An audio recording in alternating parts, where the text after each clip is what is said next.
Alright, so when we left off, you guys had purchased a portal or some sort of ancient relic device from an old woman in Orandia who was running an antique shop. Transported it, cleverly enough, from her shop to the island of Cathar via yet another portal. Had somebody help you move it out of the surf and sand up onto more up onto the island itself, and then promptly opened the portal to go to a jungle area that you're not completely certain exactly where you are, but it is thick and overgrown and dark. And after a few minutes of searching about, you could not find the portal, basically the portal on this end that you suspected should have actually been here. But you did hear a deep, loud roar coming from very close by. And with that, I need you guys to roll initiative. Had we established last time that the darkness of the forest was overgrowth and like the thickness of the trees, or if it actually dark out? It is the overgrowth and thickness of the trees. Okay, just checking. Okay. Sylen? For initiative, yes. I was just... Oh! Ah. Very nice. 24. Seraphina? 14. Guys. 6. Alright, Sylen. Nailed it. Alright, so we can see these now, obviously. I'm pretty... Right, so you turn it to face the direction that the growl is coming from, and you see two kind of inky blue cat-like creatures with long tendrils that kind of recede, kind of extend off of their shoulders. The cat creatures seem to kind of meld with the shadows a little bit and seem odd to your vision. Not only do they have these long tendrils on their shoulders, but they also have 6 legs. And they look very hungry. Alright. I'm trying to think if I just want to do... I'll just do an Eldritch Blast for now and see what's what. Right. So I'll go after the one that's here on my side of things. Okay. Do I have disadvantage to attack, or are they just normal right now? Okay. Have disadvantage. Okay. Well, that one's gonna miss for sure because I can't roll lower than that. It's my you rolled a 1? Yeah. My second blast. Oof. That's second one. Wow. All right. All right. You seem caught off guard as you release one blast at the creature, and it just seems to kind of go way off into the other side. And then as you're kind of taking a step back, you slip on some moss and send the other blast flying in the opposite direction. And I think you said you wanted to move somewhere. Yes, I am going to back up behind this tree a bit for now. Alright. And that will be Sylen's turn. Alright, making it Dagmar's turn. So, hey! Watch where you're firing those things! Can I make an intelligence check? Do I know whether or not Displacer Beasts are generally evil? Sure, if you want to. Just to see what I know about them? them? It'd be nature. Okay. If you have nature, 7. if you don't, then... you don't know. You've never heard anything good about them other than they are some people... The one basic common knowledge that most people know of Displacer Beasts is they somehow distort their location.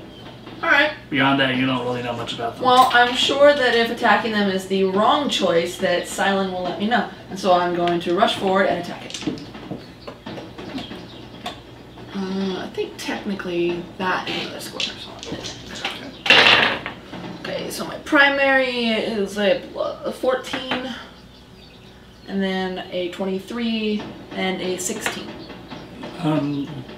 No, you have disadvantage on all of those attacks. Okay. So take the lower number. So still 14, 16, and a 21. Okay, so the lowest I rolled was a 14. Alright, so you hit on all 3 attacks. Okay, the lowest I got with my bonus. Sorry, I'll roll them separately next time.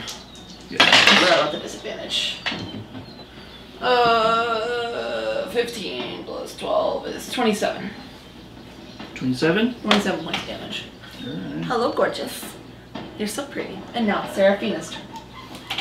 Alright, so you rush forward, sword slicing through the air, and as you cleave in, the blade passes through an area where you think the cat is, but isn't quite there.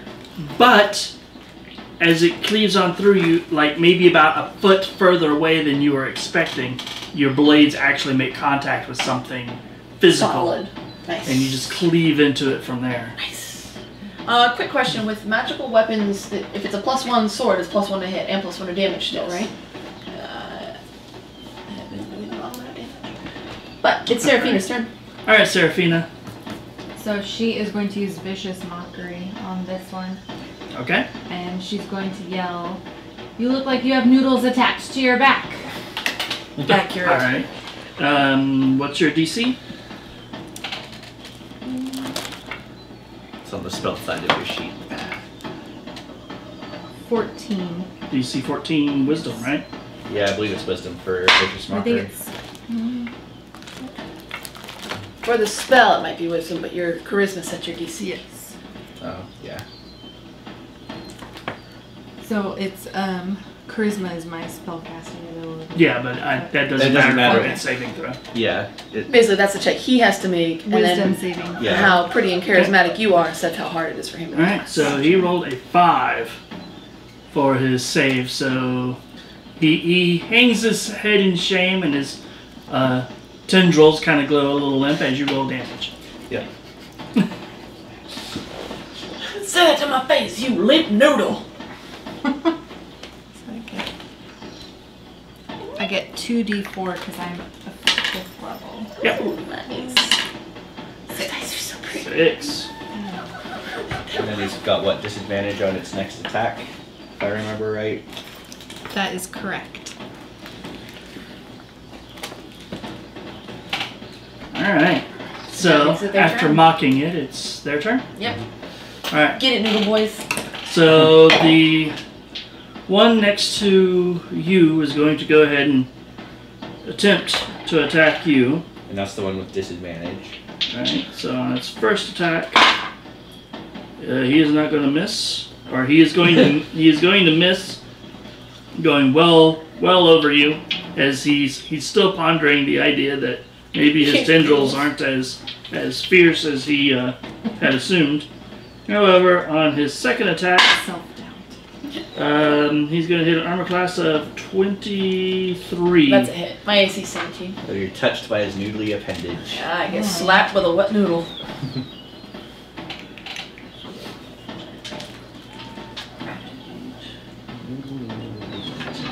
Do the noodle dance. Do you want the pets? Just want to bother you if you don't want the pets. I've already told you Alright. that I didn't. bring So you take 8 points of bludgeoning damage Alright. and 6 points of piercing damage Okay. as he lashes out at you. The other one moves forward. Its form seems to kind of flicker in one place and then in another as it rushes forward to attack the caster that is still standing out in the open there. Right here. As it rushes forward, its first attack will hit an armor class of 16. That is a miss. And then the second attack, ooh, that's a natural 20. Ooh. That's definitely a hit. That's a miss. Actually, you're going to fall.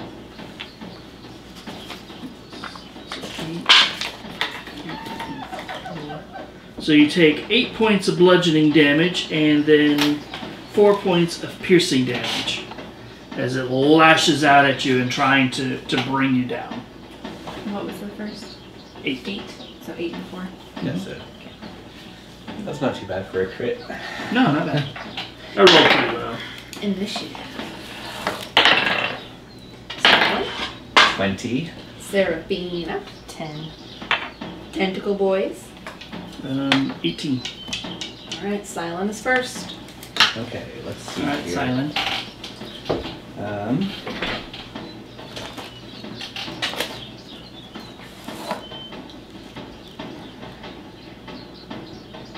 So you notice that well, actually, never mind. You can't see that guy anyway. Trying to think.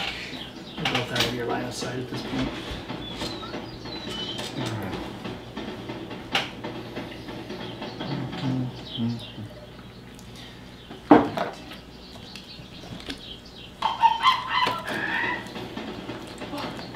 And the monkey's up in the trees, like calling for, ready for the blood. Snacks! Snacks indeed.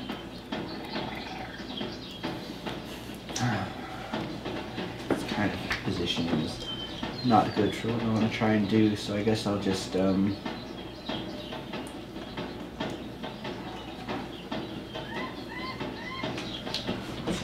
anything that's good for saving throws right now.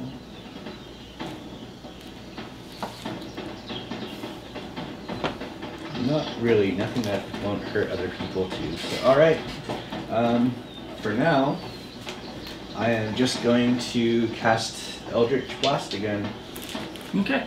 I don't. Against the one with The one on Seraphina? Seraphina right now, yeah. Okay, that one still hasn't actually been Yeah, that one hasn't been hit damaged, yet. so Hasn't its been. displacement is still active at the moment. So, this one isn't. Yeah, as you step around, you see that the one that's engaged with Seraphina, its body still kind of shifts from place to place ever so slightly, whereas the one that is currently engaged with Dagmar seems to be its body doesn't seem to be phasing. I'll change my mind then. I'll go after the one that's been hurt, the one that Dagmar is attacking Dagmar. Okay. I'm assuming I don't have disadvantage. Yeah, you don't have a disadvantage. Alright. Fuck! Alright, I need to Hex! I That's don't- like the fourth one you've rolled, right? On Yeah. 5 Did you die roll rolls? two 2 ones ones in a row. again? Again. All right. So you seem to be having some sort of like Performance issues. effect from the jungle. Maybe it's the heat, or just the imposing darkness, the scents, the smells. Maybe you are allergic to cats. You have no idea. But your It's a Eldritch Warlock Blast thing. energies just kind of keep going off in like really wild directions. All the while you hear in the back of your head 2 voices that seem to just slightly overlap one another, laughing. Oh. Judging you. Yeah. Alright. Yeah, you did that to yourself, dumbass. I'm like- 6 rolled off the chair. I'm like bored. I'm allergic to cats. There It's you a go. Warlock thing. It's a Yeah.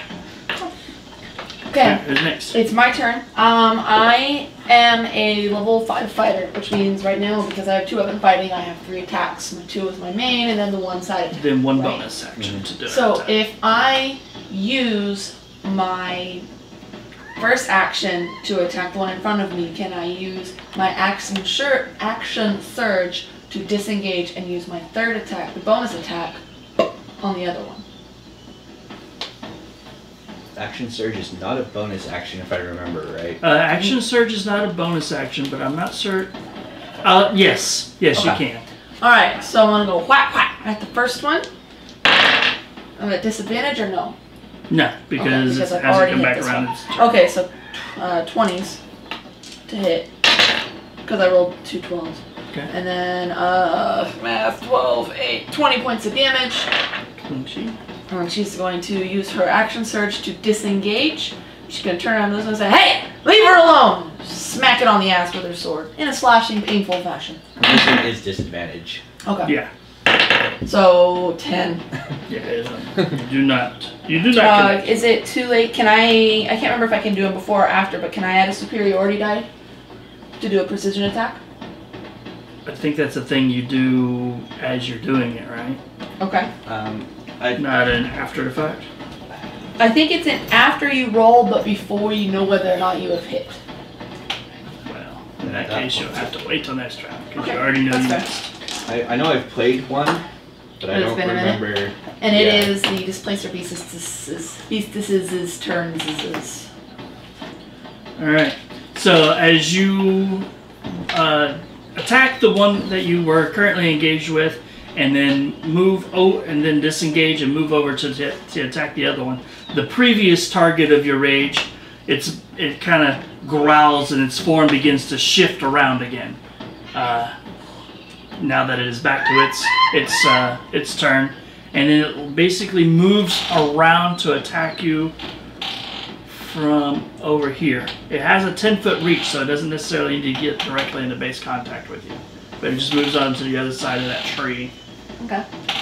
So it is wary. Ha! I have scared it. And it attacks you. That's to be expected.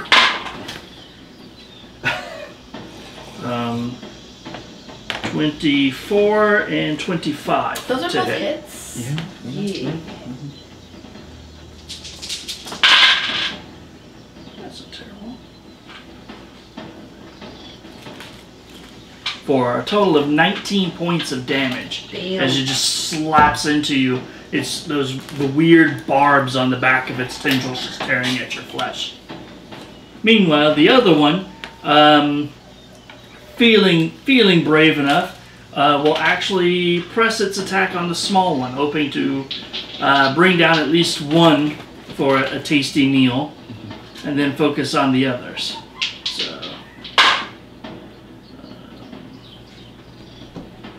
So an 18 That is a hit. and a 24.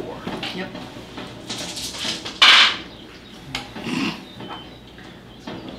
That's either very good or very bad. 8. Sounds like very good. No, I rolled 3 ones Oh. on the dice. But that still comes out to a grand total of 14 points of damage to you. As it, again, just tears into you. Ignoring the chaotic and seemingly ineffective caster off to the side. Yeah. Damn. Sorry, but you're not even coming close to it, so it's not No, counting you as a threat at I'm the not. moment. Like, Free. After the bad guys, it is Seraphina's turn. Alright, And Seraphina. she is going to shoot at that one with her crossbow. do you Alright. have the feat for shooting in close combat? Or I guess you'd be at It disadvantage. wouldn't matter anyway. Yeah. She's On at camera, go disadvantage make either your way. ass somewhere else. Go. Get. Throw a Oh, kitten nice. at you. Right, it's a So you- 17. 2 good rolls. Please be less distracting. So 18.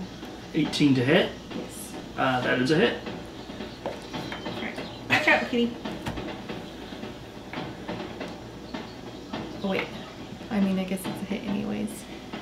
Because I add my attack bonus to that. Yeah. right? Okay. Yeah. So I get 56. So 10 points of damage. 10 piercing. Alright, for the first time, that one actually gets blood drawn against it, and you see its form cease to kind of shimmer and coalesces into a single space. Who's next, Bree? It's initiative. My dice has been rolling decent for initiative because I got a natural 20 on the first initiative, 16 on the second. 12 for me. Here's a 14. Yeah, that's a 14. Bad guys? 18. Yeah, bad guys are first. Alright, so almost as quickly as its form ceases to shivering and fade in and out, it begins to do so again, and it snarls, continuing its attack on you. This time, however, its attacks go well wide as you kind of bob and weave between the blows as it just kind of takes a chunk out of the column next to you and catches bits of branch and stuff with the other tendril. Meanwhile, the second one presses the attack on Dagmar. Only one of those is going to hit.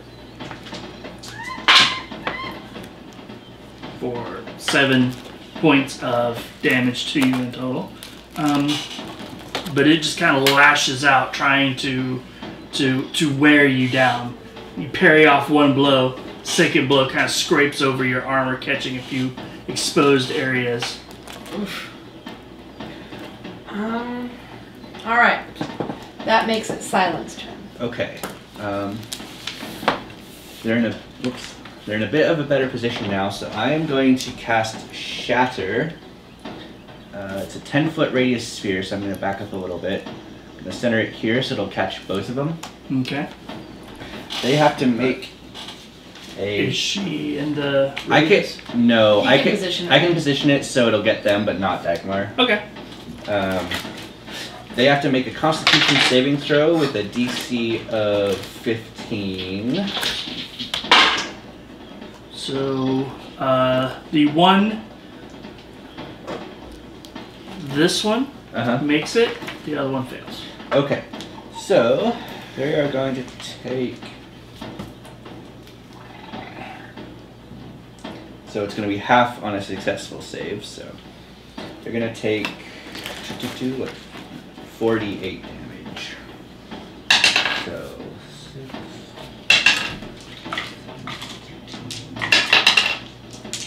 17. So the one that did not save takes 18, Okay. and the one that did takes 9.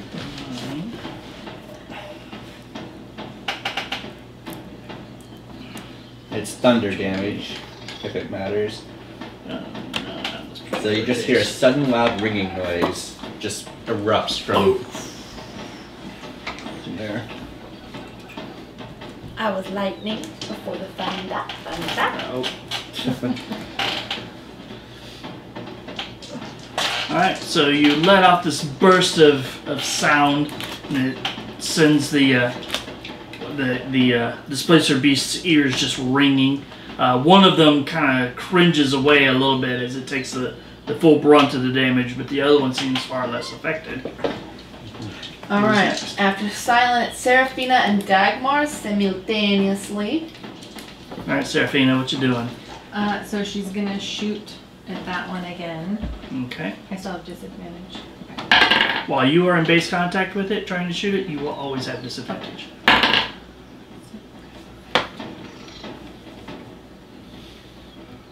22. Hit. Sounds like you're rolling really well. So 6 points of damage. And then as a bonus action, I want to inspire Dagmar.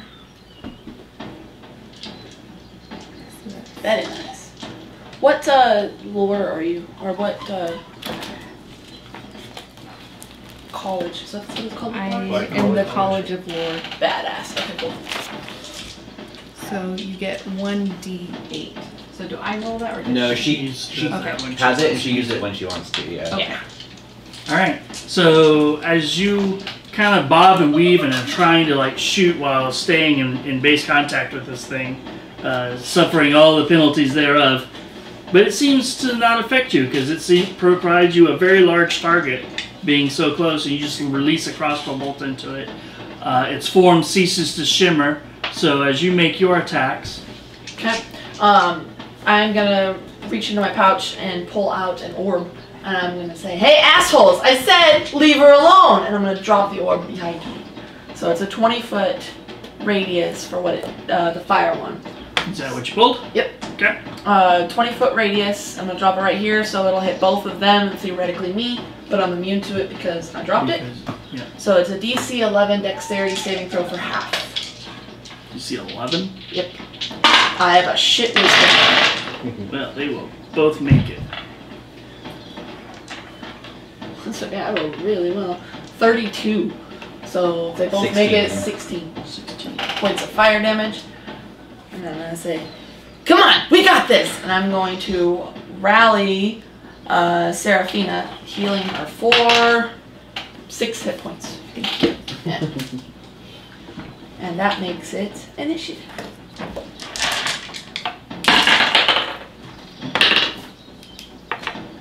Sylen? 17. Seraphina? 20. Tentacle boys? Sorry, I was mathing. Okay. 9. Alright, Seraphina, get it. Okay. Let's see. She's taking all your luck. Yeah. So she's going to use her rapier, and she's going to slash at that one. Okay. There It has you been go. damaged, so therefore you do not have disadvantage on that attack roll. So 20. To hit. That is a hit.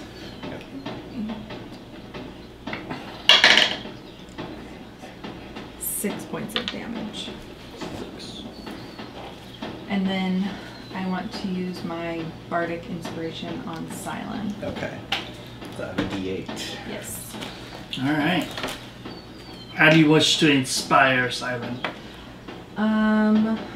Let's see. She's going to do like a very upbeat, poppy kind of song on her flute, and just give them a cheer.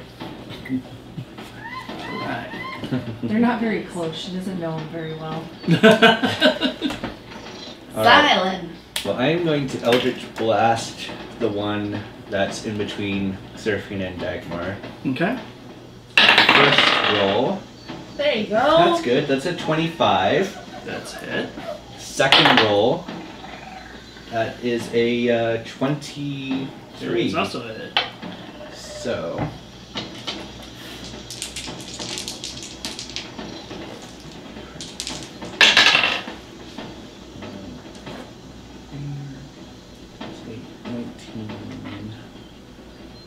Are they immune? Do you have any cold resistance at all? No. 26. 33 points of damage. Can you add your bardic inspiration to damage, or is it No. only a d20 roll? Okay. It's a d20 ability check, attack throw, and I think saving throw. Alright. So you focus your attacks on the one there, and you finally kind of sneeze out whatever it is that was bothering you, and you hear this catchy little flute tune play off to the side, and you release 2 bolts of energy at the one between Dagmar and Seraphina. Each one connecting, and the body of the creature stumbles and then falls to the ground between the 2 of them. Alright. I'm trying to get her to stop licking her butt. I will stay Ignore where her and I'll pay stay where I'm attention to the at. game. Alright, and I'm gonna So that run one's to down. the bathroom real quick while you guys take your turns. Sorry. Okay. So that one's down. That makes it Dagmar's turn. So I'm going to. We don't know if it's dead, so I'm just turning it sideways. Be like, I totally helped, and she's gonna go over here and she's gonna smash at this one with her swords. Alright. I'm gonna add my bardic inspiration to my tertiary attack. My third one. Yes. One I rolled highest on. Anyway. Well, you do know you can designate after your Okay, roll. then I designate it to my first attack. Because. Then roll. Alright, so 15 plus. You said it's a d8 now? Yep. 1, 16 to hit, Yep. that a hits. 20 to hit, and a 16 to hit. Alright. All 3 hit. All 3 hit. Badass. 8, 9, 12, 21. 21. Alright. And then with 2 final blows, Dagmar turns to face the last creature and brings it to the ground. Badass. Whew! Poke at it with my sword. Is it dead? Yes, they are dead. Alright. You gonna live? Yeah. I'm gonna pause right there. I'm gonna wait for him. Alright, so back to our game. So with the displacer beasts lying dead on the ground, their blood pooling into the dirt and moss, what are you guys doing now? So, do these things travel in packs or prides or whatever? Are we gonna have more of these things? Let's see. What do I know about displacer beasts? What kind? The nature check? Yeah, make a nature check. Okay. Not much. What's nature? That's a 9. That's not. Yeah, other than their ability to kind of cloak their actual location, you're not really certain as to I honestly much don't about them. Don't know. I haven't really looked into displacer beast much. My research has been elsewhere generally. Makes sense. Um, You know anything about giant tentacle cats from space? They're hideous. That's what I know. I mean, we're not supposed to speak ill of the dead, but they're not pretty. there's not really. That's true. There's not really anything here. Like, is there anything in this location that makes me feel like one of the other rings is here? You remember the last time you came into proximity of a ring that wasn't currently claimed? Mm-hmm. There was a definite feeling you were drawn in that direction. You are not feeling that here. And there's no, and the twin voices aren't like prompting me to be like, yes, go get that or anything like that. No. They have stopped laughing at this point and have returned to the usual silence that you've kind of grown accustomed to over the past couple of months. Yeah. As you've been less active, so have they. Oh. All right. Well, unless you guys have anything you can think of that needs to be done here, I don't think this is the right portal I was looking for. This is not the portal we are looking for. Should we explore the area just a little bit? See if there's, I mean, there's ruins here. She kind of stomps her foot on the ground. Yeah, but the ruins are basically like what we're at. There's nothing nearby that There's seems no like other it would. Buildings. Like, we don't see anything that's Yeah, like overgrown, like it jungle. is so and overgrown that Well, okay. you can't see more than about 10 feet into the forest. I'm gonna do something real quick and then we can head back. It's alright with you guys. I climb a tree. I want to try and get above the treetops and I want to see what I can see. Is there a body of water nearby? Is there anything at all that stands out to me, or is it just miles of forest? Alright, so you begin climbing a tree, so give me an athletics check. Right. Athletics is a number plus that's 10. 10. I rolled You're not exactly graceful and you don't make any kind of like real speedy procedure of this, but you do manage to climb up the tree, going higher and higher and higher. Eventually you were up to probably about 60 to 80 feet above the jungle floor, and the branches are getting more and more flimsy and narrow, but you do kind of break the top of the canopy. Okay. And all you see in every direction is just a sea of green. To give me a survival check.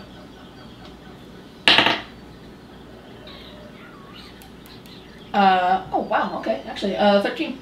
Yeah, you kind of get your bearings, figure out, okay, so it's this time, roughly this time of day, the sun There's is in the that sun. direction. You figure, okay, so this way is north, and in that general direction, way in the distance, you're guessing probably 4 or 5 miles, there is a slight gap between the trees, and looks like kind of like a weird snaking. Maybe there's a road over there that's relatively large. You figure more likely it's a river of some sort. Yeah. But that's all you can make out. In every direction you can see is nothing but just dense green jungle. Okay. And you look off to the side and you see this large monkey, probably about, you would guess if it were stand up straight, it'd be about 5 feet tall or whatever, just kind of sitting on a branch not too far away, just kind of looking at you with this just broad, unnatural, toothy smile. Does it look anything like the dark side monkeys that were on the island? Yeah. Right, look at it. Hey, all of a sudden you hear a whisper in your head as I cast message. Like, oh god, the monkey's talking to me. Dagmar, what do you see? You can reply to this message. Pretty sure that's trademarked. Sylen? You can return this whisper. There's, well, there's one of the bad monkeys, like from our island up here. Also, That's about it. also trees. All right. So I'll start climbing back down, just kind of keeping a careful eye on Angry Monkey Boy. Right. Or Smiling Another Monkey athletics check to climb down. The That Cocked. yeah, that's super cocked. 11. 11. Well, I had a little plus bit better, 7. a little bit better than your climb up, but you do manage to make it down to the ground without completely injuring yourself. You got a couple of scrapes and stuff from some of the rougher vines and things that you encounter on the climb, but generally speaking, you made it through unscathed. Cool, cool. So, trees. Just fuck tons of trees. About 5 miles north of us, there's a river, a road, a dip in the trees. But this is definitely not someplace we want to stay for too long because those monkeys that they had to clear off of the island, they also have them here. The freaky smiling ones. What monkeys? They had this issue with these giant 5-6 foot tall monkeys that like she tries to like imitate the giant creepy smile. They just rictus grin. It's terrifying. As she's doing this, you see, you kind of focus past her a little bit, and you see one of these monkeys literally hanging upside down from its like kind of sagging vine, and it just has this very sinister Cheshire cat kind of grin. But instead of the nice pearly straight teeth, these are just jagged, saw blade, flesh-rending kind of teeth. It is a nightmarish looking creature. And you can kind of see back behind it, you see a couple of more swing into view, kind of hanging upside down in the background. 3 or 4 of them. So like I'm ready to go. I vote we go because they're very big and I'm very small. That's very true. They would eat me very quickly. So, how do we use these things? And I'll pull out my Hearthstone. I'm assuming we were told how to use them. Yeah, you just focus on a location, say the location's name and the command word, and Did we set our own command words? poof. Sure. Yes. I want mine to be poof. Alright. All right, so just think of the island in Cathar. the Cathar.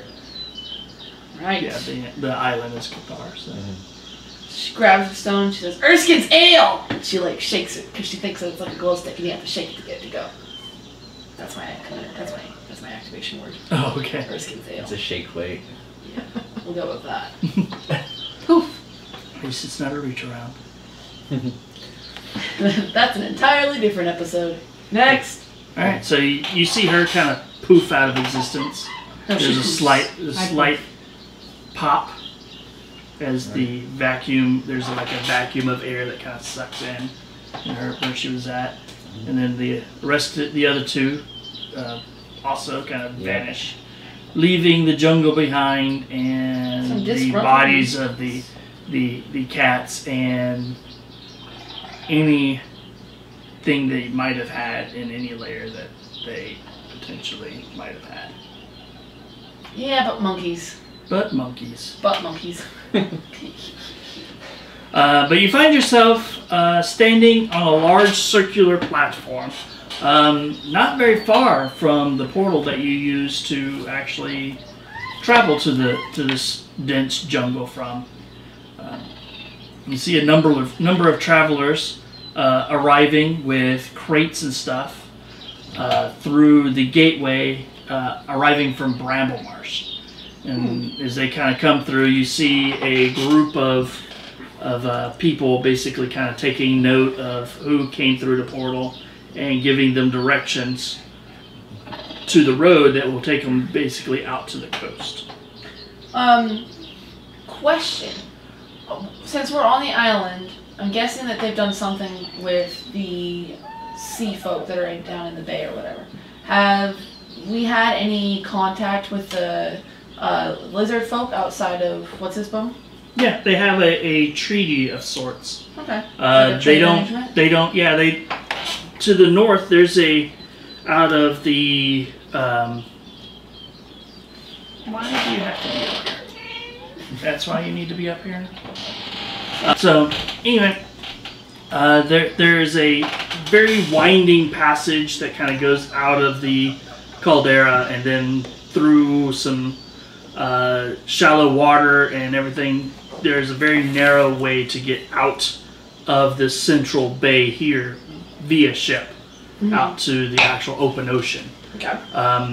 Also, there's on that chain of islands, that's pretty much where that particular tribe has kind of laid claim to. That's their territory. And they won't interfere with any passage for ships going through that area. They want like maybe a little bit of trade, kind of like to kind of pay for the passage, so that as the ships go through there, it's going to disrupt a little bit of the hunting and fishing just a little bit, as there'll be more traffic through there. And these people aren't allowed to basically build off in that area. That's their area. Seems legit. They are very unconcerned with the majority of the rest of the island. But then again, Eskin and Liam aren't exactly looking to build a major metropolis either. Or make enemies. Yeah. They also have, talking to Eskin before, you found out that they also have a slight agreement with the merfolk and calls herself the queen, to basically limit the amount of actual ship traffic and stuff that comes into this lagoon. Okay. So they have, like, as far as you know, they have very limited numbers of ships that come specifically into this port. All right. Well. Mostly just not actual merchant vessels, but like passenger type vessels, which are very, very few of those. Yeah. Because that's what the portal was for. Yeah. So, all in all, since we walked down to the portal, walked through the portal, and then Hearthstone back, it's been 20 minutes. 10, 20 total. minutes. Yeah? Yeah.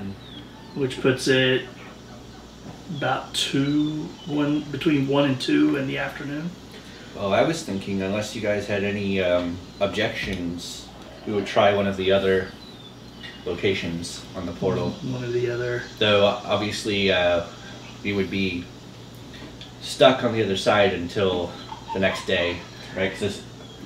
I need to get these tentacle marks treated. I only have 14 hit points left. And I gotta... On a scale of 1 to 54. So I'm feeling about a 14. So I should get that taken care of. No. I need to see if I can find somebody who can patch me up. Well, you know, And then- Sandra is a cleric. Yeah. She is in the inn. I'm gonna go check in with Sandra, see if she has anything for tentacle burns, which is gonna be a fun conversation. And then I'd be down to go back out. I also need to get healed. I have my wand of healing as True. well. Why don't we check in with Sandra, see what she can do, Okay. and then we save that in case we end up going into a pit of lava on the other side of one of these portals. Alright, I'm gonna make my way to Eskin's Inn, get myself an ale, and wait until Sandra's not busy. Alright. Oh, this is going on. I'll at least, if we have enough time for a short rest, Yeah, I was gonna say, can I short rest while I ale? because the Warlock spell just come back on a short rest, so I will get my one of 2 spell slots. So you make your way to the inn, which has basically become the Jungle Lily. It's the sister Jungle Lily, that's inn pretty. to the Wilted Lily that's actually being rebuilt in Bramble Marsh at the moment. And you see a number of people in there, just like you saw the last time. There's a handful of travelers and stuff that are actually in the inn, taking care of, you know, their needs for food and refreshment.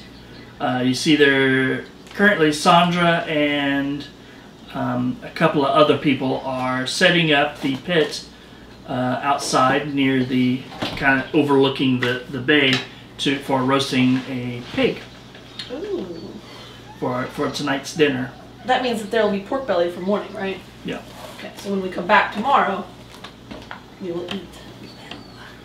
Alright, so you are in the inn, and you see, like I said, you see Sandra and a couple other people that you don't actually know preparing the fire pit to roast a pig for this afternoon's festivities. Nice. I will approach her. Hey, can I bother you for a second? And she's directing some people about, no, don't stack the wood quite like that. Sure, what you need? Well, I went through a magical portal, got attacked by tentacle beasts, and we killed them, but me and Seraphina got beat up pretty bad, and we were wondering if you could work your holy judo on us. Oh, of course. She clutches her holy symbol of Seraphia, touches you, and she's going to...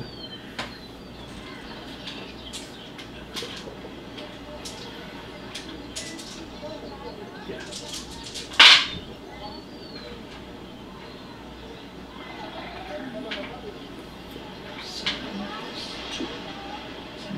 Nine plus 5. So you get 14 hit points back. Thank you. That's a much better roll. 15. You get 20 hit points back. Bless you. So- I'm back. I don't think I ever established Do you what need thing. more healing? Uh, She kind of looks you over. I got this. I'm gonna show her the tentacle slap on my arm. There's little pucker marks. Got pleco pox. So she gives you another 15 hit points back. Cool. That'll do it. 30. She's like, you guys should be more careful. It was the noodle beasts. No? Yep. Yeah, the cats, and they have like noodles on their backs. Oh, I have not seen noodle beasts They're before. pretty nasty, but we took care of 2 of them. They're called what? Displacer beasts? I think the technical term is noodle beast. That's true. It did respond to Noodle Beast when she Yeah. threatened it. Yeah. Um, Really didn't like it. I don't think I ever established what god Camilla followed. Would it be Seraphia? Who? Camilla, the chick from Morondia? Or would it be Calmore? Where's Camilla? Okay, never mind. So... Oh, your friend from Yeah. your... yeah, she'd be Calmore, Okay. not Seraphia. Okay. Seraphia is more... Well, I think... is worshipped more in Reinhold and has a pretty large following in Venetia. Okay. But So... in Calmoria, there's mostly Calmore.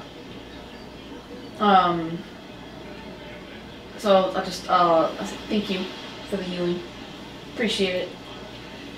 I haven't met a cleric yet that I haven't liked. Thanks. That was supposed to be a compliment. Sorry. No, I take it as a compliment. But I gotta get back to work, guys. Yeah, they're stacking that wood all kinds of wrong. Let me know Yeah, if you they need are. help. All right, you guys take care. Are you good on hit Thank you. points? Yes. I am gonna use 1 hit die to heal up, just the last little bit. I'm still down 11 hit points, but I didn't want to be greedy. Well, she used both of her 3rd level spells and 1 2nd level spell. Yeah, no, she's awesome. She's great. I don't remember what I was doing. What's my hit die? 10. Thanks. What's your Nice. con mod? 14. So yeah, that'll put me back on full. Alright, so you guys go inside, sit down, have a little bit of food, a couple of drinks, relax a little bit, aka take your short rest. Mm-hmm. And then, what do you guys want to do from there? Head back to the stone portal and try one of the other locations. Great. All right. So you make your way back out of the inn, down the short road to the snake portal, and you see the 6 jewels glistening in the tropical sunlight. It is now about 3-ish in the afternoon. So I think we went through the green one last time, if I remember right. Yep. What was the other one that seemed jungly? What? I forget what. There's a yellow one, a blue one, kind of a blue-green one, a green one, a red one, and is that all of them? It was red, green, blue-green, deep blue, yellow, 3 and colors black. then. Oh, black. Forgot about the black one. Heckin' did. Alright. Well, I'm just going to kind of cycle through them real quick and see what kind of emanates. Would we even be able to go through another one today? I thought we could only activate that one today. No, you can With the activate one- that whenever, as long as you got the rod. It's your going home crystals that are only usable once Yeah. every 24 hours. So if I activate it on the red color, what kind of feeling do we get out of that? So you activate the red one, and you see the portal begin to kind of swirl, and you see this deep blood red crimson light, like vortex, kind of swirling, and you feel kind of a rush of warmth, and slight smell of sand. It's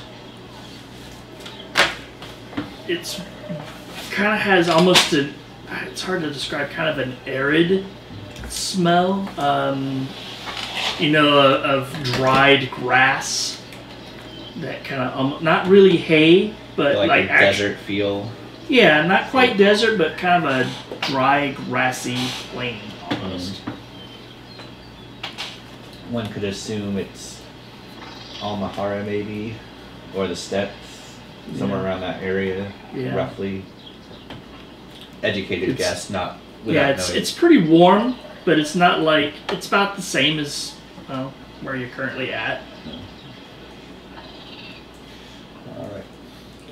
What about actually, technically where you're currently at has a nice cool breeze blowing on you, so it doesn't feel as warm as the air coming from the portal. Alright. What about the blue-green? As you get ready to switch it over, an arrow comes flying through the portal. It doesn't hit you, but it does thunk into one of the you remember that group of people that were bringing the wagon and stuff through? It's still sitting there, and it thunks into the side of it. You see the fletchings on it are kind of what you would guess are probably hawk feathers, the brown with the slight streaking through it. Okay. Well made, but not exactly steel. Whoa! I'm gonna get it. Okay. Alright, well I'm going to switch it to the blue-green. Alright, so you switch the portals real quick and go over and pluck it out. Can I try to identify, like, the culture, that kind of thing? With the Battle Master, I am knowledgeable about weapons and shit. Okay. Plus, also, I make weapons and shit. Intelligence roll with proficiency. Proficiency. Or history. Either or. I was hoping for insight, but I'll take it. It's definitely not inside. Yeah, it's not an inside check. Okay, alright. 17. 17? You've never encountered these people, but there are some people that live in the steplands on the far, far east from here that are notable horse people and archers. And this is the type of arrow that you've seen that basically people have held for souvenirs and stuff for these people. They usually use hawk or eagle feathers for the fletchings. Some use others, depending upon the tribe and the location where they're at. The arrowheads are not made out of steel. but they're made out of kind of like an iron with kind of like a brassy overlay and stuff to kind of give them these like little barbs and stuff like that, and to basically decorate them. They take a lot of pride in creating weapons of both use and of beauty, especially when it comes to their bows. Yeah. Okay. So mark that in your little notebook. This one's from the Steplands. Angry horse people. Right. Alright, so moving on to the blue-green. It's very pretty though, and I give Seraphina the arrow. Alright, so you open up that one, and you get She's going to a familiar smell kind of washes over you. And you can't really place any of the sounds or anything. It sounds like almost like night birds and insects, perhaps. But there's a definite scent of cherry blossoms on the air. Okay. Slightly cooler temperatures than what you're currently feeling. And you're pretty sure you can also smell rain.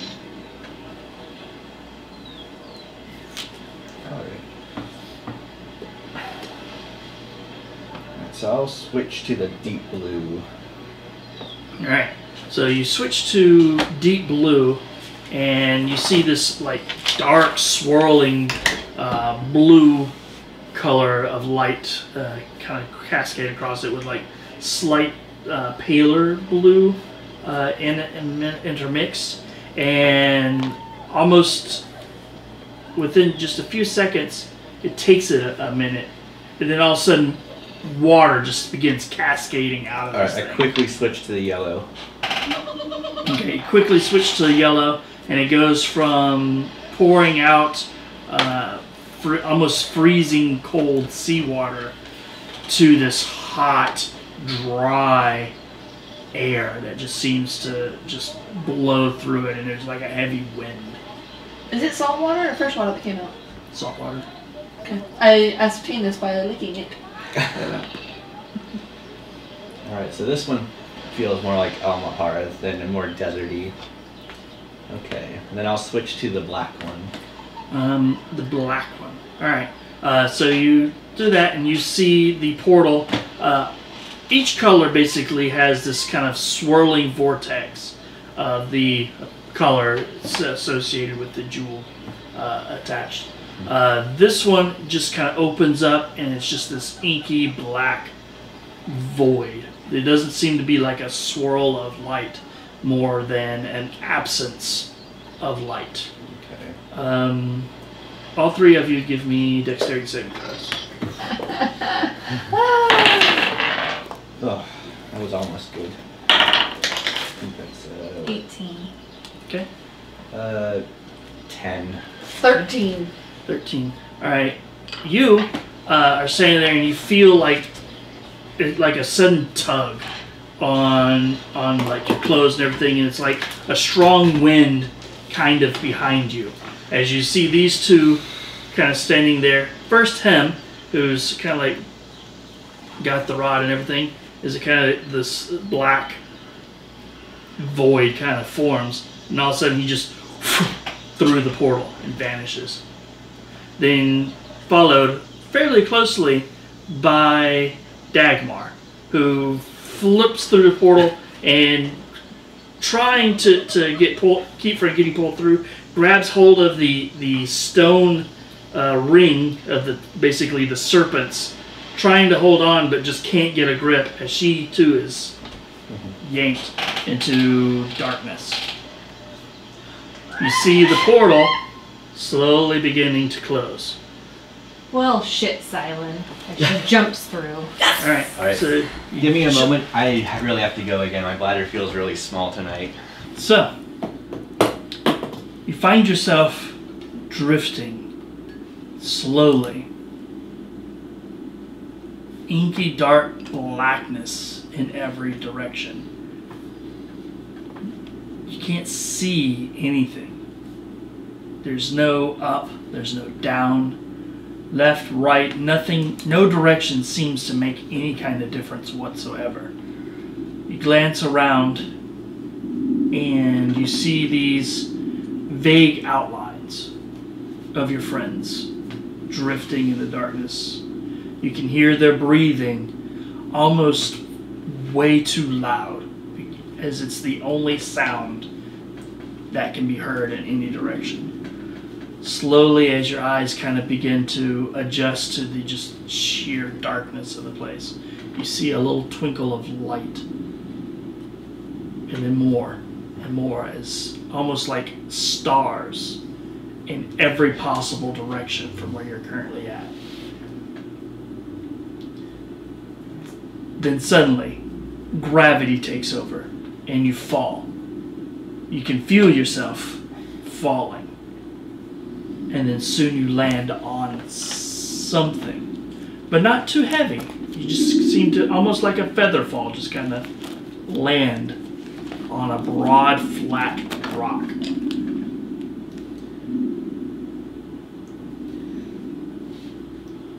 Can we see each other now, or is it just Yeah, it's just like very faint. Even with your dark vision, it's everything is just kind of shades of gray. So, I'm gonna cast Dancing Lights. What does that do? Anything? Yeah, it just creates this eerie glow on everything around you. Okay. What color do you choose? You can pick whatever color. Purple. Right, which creates even more of an eerie light, as everything just kind of has this like strange, palish purple like tone to everything. The ground that you're standing on, you can kind of see as you kind of move the lights out away from you a little bit to create a perimeter. This rock isn't much more than maybe 30 feet across. And the very center of it is an arch. Can I tell anything about where we are? Like, with the knowledge Arcana challenge. That's gonna be good. 22. Looking about, it takes you a little bit, but you're fairly certain, based off of everything you're seeing, you're certain you are in the Astral Sea. So A place between planes. Okay. Dagmar's gonna get out one of her bundles of silk rope and Okay. start tying it off to each of us. Basically leaving about 10 foot of slack between it, but she's gonna tie a chunk around Seraphina and then leave like 10 foot of slack, tie it around herself, basically linking us all together. Okay. I don't like that free-floating nonsense. It's bullshit. How do we get out of here? So the portal, does it look like one of the snake portals? This arch is different. Okay. It is more, for lack of a better term, more gothic. It has it kind of goes up into a slight point at the top. There are a number of skulls and stuff, humanoid, but definitely not human, etched into the stonework. I'm not. Slightly elongated skulls, jagged, sharp teeth, slightly oversized eye sockets. You see a few others, and then at the basically it's just this collection of skulls at the top, and then the two plain columns or pillars that basically support it from the ground on a very smooth, kind of a light, maybe a white marbly type stone for the base of it. Do the skull shape look familiar at all? With your knowledge Arcana check, I'll go ahead and let you have this one. You're pretty sure that those are Gith. There are jewels, kind of like the snake portal that you were previously working with, but this one only has two. Okay. One is a kind of a, well, it's really hard to tell with your purple light, but it's... If I change it to a more white light, does that... Yeah, you'll get a little bit more of a natural, a little bit more natural color compared to... As far as natural colors you're going to get on the astral plane anyway. Yeah. One is almost like a moonstone. It's white, but with various striations through it. And the other one is like a opal. It's kind of a pinkish opal with lots of fire in it, lots of sparkle.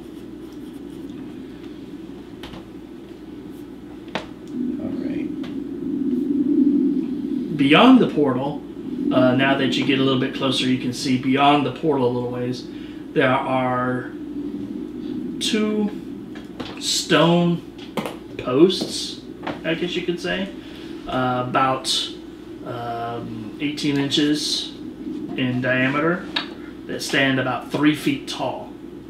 And they kind of come up and they almost mushroom up at the top a little bit. So they're basically thinner at the bottom and they kind of bell out at the top with a slight doming shape to it.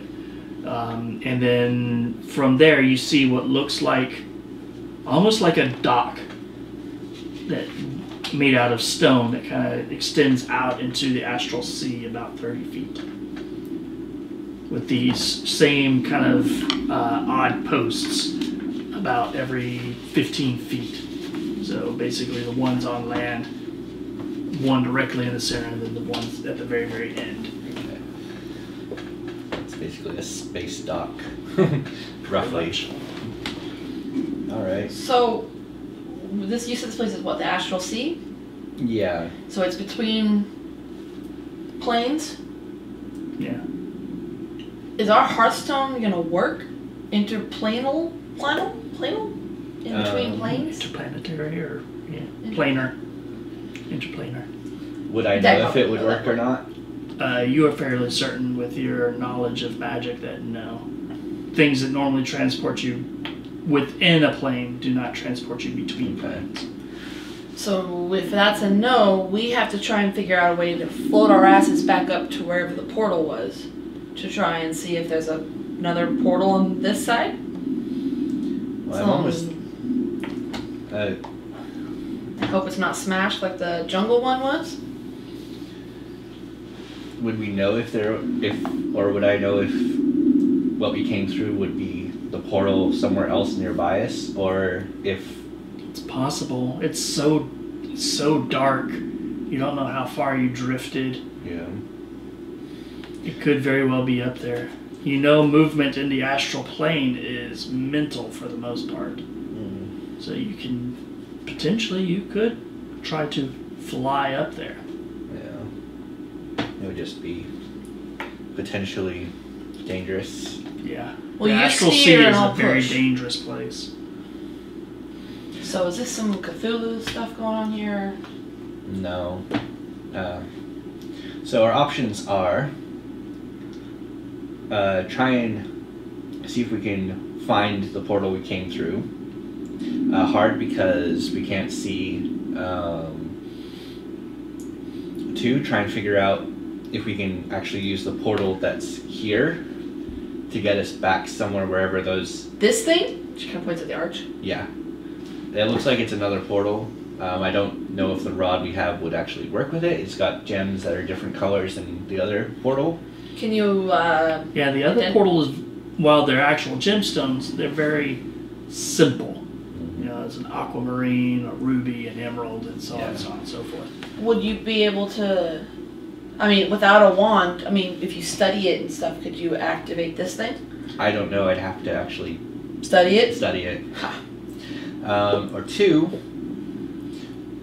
we see, and I don't really want to do this one, but we see if someone comes along and docks here. But that could be dangerous. I mean, what kind of people just hang out in here? Well, from what I can see from these skulls, they're Gith, and they are planar raiders, basically. So they're bad guys. They're pirates. They would most likely, yeah. Okay, but we could kill them and take their ship. Probably be fully crewed, like a... I'm not afraid. So, but if we had a ship, do you know where we would need to go from here? I mean, I don't know jack shit about this plane. So, looking around, kind of mentally thinking about, this is going to be tough, but can I figure out roughly which direction we drifted from? Possibly. You can certainly try. Based Give on an how we intelligence landed? check. I'm gonna assist. I think we came from that way. Pretty sure. I'm not sure this is an assistant. I don't think this is. You know what? I will allow the assist. Alright. Okay. Good luck, man. Do not roll another one. Well, let's put it this way: you can either get the assist or you can get inspiration. Yeah. I know that's up to Seraphina if she's going to try and inspire. I mean, Seraphina would love to inspire you, as she calls you a jackass under her breath, but we're playing you a little tune. Alright. Alright. And I'm just going to use it anyway, because this is probably going to be hard. Is it just straight intelligence? Yeah, in this particular case. 22. You are fairly certain. You're not 100% sure, but you're fairly certain that it'd be almost what would be straight up from where you're currently at. Okay. And we... As she's still in the background. This is ground control to me. Oh shit! Dagmar goes over and cuts another length of rope and attaches it from Seraphina to Fifi. Okay. She's not sure how this is going to work with the bones, so she kind of cuts a hole in the bottom of one of her sacks and kind of makes like an impromptu ugly potato sack vest. And ties the rope around that in like a harness shape. Okay, Phoebe's so... little tail is just like wagging. As a deer tail does. I think that it was basically straight up as can be from our perspective. This is the Astral Sea, right? Are there astral fish? Are there astral fish? There are creatures in 'Cause the I astral have plane. fishing One tackle. of the most terrifying creatures in all of existence is the astral dreadnought, which is this massive creature that you can't possibly describe in words. But it's like Could you do it in sound? just massively huge creature that devours anything that it comes into contact with. So, north. So we basically risk whatever's out there, try and figure out this portal, or... Now, one thing you do know, because it's plane of travel, you can get to pretty much any plane of existence from the from the Astral Sea. The Astral Sea is pretty much the gateway to get anywhere in existence. 10, 20, 30. How far up do we think it was? do I have a guesstimate on how... No, that part you don't know. Like, because Time and distance is... Matter of fact, there is no time in the Astral Sea. So distance becomes I mean, it could almost be irrelevant. like a couple feet to miles. Okay, so I'm going to take the rope, because the rope is attached from Fifi to Seraphina, so that's 10 feet. From Seraphina to Sylen, it's another 10 feet, so it's 20. And from Sylen to Dagmar, that's 30 feet. So I'm going to take the remainder of that one, which is 20 feet. I'm going to tie it off. There'll be about 10 feet left because you Okay, got to wrap because I have to around wrap each it. person. No, and all that kind of stuff. okay. I'm going to tie that off to my second one, my second silk rope. Okay. And I'm going to hook the other end of that silk rope to one of the mushroom pillars, the doggy things. And say, I mean, if we didn't find it, we can pull ourselves back down here, right? I mean, it also depends on just what, 50 foot up, basically, 60 foot? Gives us probably Like- 50, because it would take some to tie off to the pillar too, right? Yeah, Yeah. I know. And Like, I have a rope too.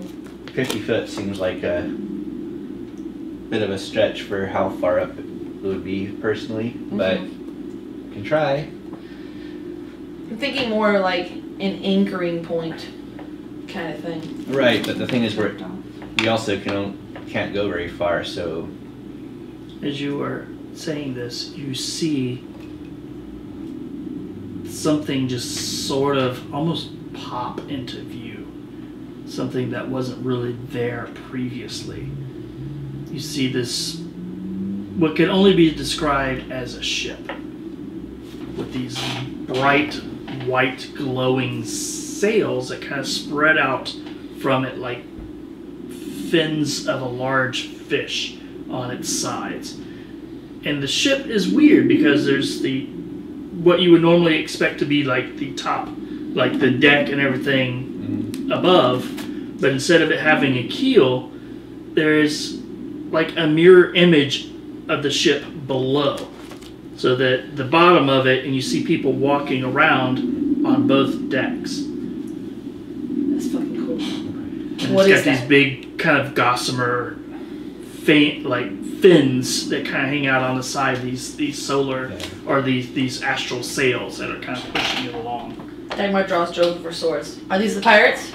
They look like gifts from what I can see at this distance. You can't really tell from this distance. And I don't know if you know enough about the gift to really determine what you're looking at. Do we want to try and hide? I mean, I guess that depends on if we want them to see us to actually get somewhere, or like whatever they might be, friendly or not. Do we want to risk that, or risk them passing us by and us stuck here doing with what we're going to be doing?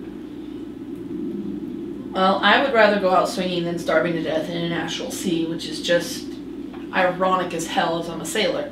So I am down to fight them if they are pirates, and will drink with them if they are not. I untie my rope from the mushroom.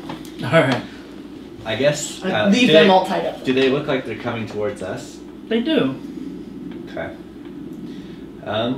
I guess we'll just not try and hide because we want them to see There us. really isn't any place to... No, because the portal, it's probably see-through, right? So we can't Yeah, really- it's just an arch. Yeah. No, if we And were it's gonna the hide, I only would thing have on this rock.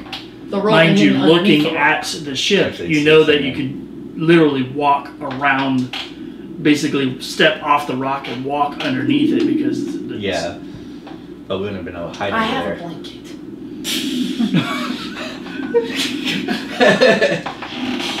It's not the boogeyman. You can't hide under a blanket. You don't know me. I have a It blanket. only hide works hide. on ghosts and the boogeyman. I wonder what good my cloak of the manta ray would do here. I mean, that's a swim speed, right? This isn't a swim. This isn't swimming. The Astral Sea. So what are you guys doing? I think we should have Fifi go out a little bit. Maybe we can. We could have Fifi under a blanket. I mean, they might not want to invite us on their ship if they think we are undead people, right? They might think she's really cool. That's and true. take pity on us. Does she have? Do you have any extra accessories? She has all kinds of accessories. That bow stack is not doing shit for her. So we doll up Fifi and let Sylen figure out how we're gonna get their attention. Okay. Well, they're coming this direction, right? Yeah, and They they seem to be kind of drifting along, but every once in a while they're just saying, almost like in fast forward, they're just closer. all of a sudden closer. Yeah. Don't blink. And it's kind of like drift, drift, drift, drift, drift, drift. Because time and space and everything in the Astral Sea is just... Relative. Yeah, wibbly wobbly, timey-wimey stuff. Exactly. It goes down when there's stuff. As it gets closer and closer, you realize how massive of a ship this really is. Hundreds of feet long. And you see that what you saw before, it was just really far away. As it gets closer and closer, you see that there's almost like a city built upon the deck of this ship, and one underneath. One is kind of almost a glowing white towers of white stone and like domes and everything, while underneath is like a dark mirror of it, blacks and grays, almost jagged as it drifts closer. And I'm assuming I don't really know anything about this at all. No. And as it gets closer and closer, you see the large gossamer fins. They kind of close up and then fold back up against the ship as it pulls up to this compared to it, this very tiny floating island in the Astral Sea. And you see this large creature that it takes a little bit for your head to wrap around it. It's wearing odd clothing, almost, it's just bizarre. It's like this strange kind of khaki coat that kind of comes down, and it's got large pockets or pouches on the sides, kind of just below this thick leather belt. It has some sort of holster and a pouch, and then some like pants, the khaki matching pants, and these thick leather boots. It's got broad shoulders, just odd, just and this huge head, like a creature, like a hippopotamus, with these thick teeth and like the flapping ears. Super cute ears. And it's got a strange device that's kind of gripped in its massive gray hand, kind of resting on its shoulder as it begins ordering other varying species. You see some that look like maybe elves and dwarves, genasi.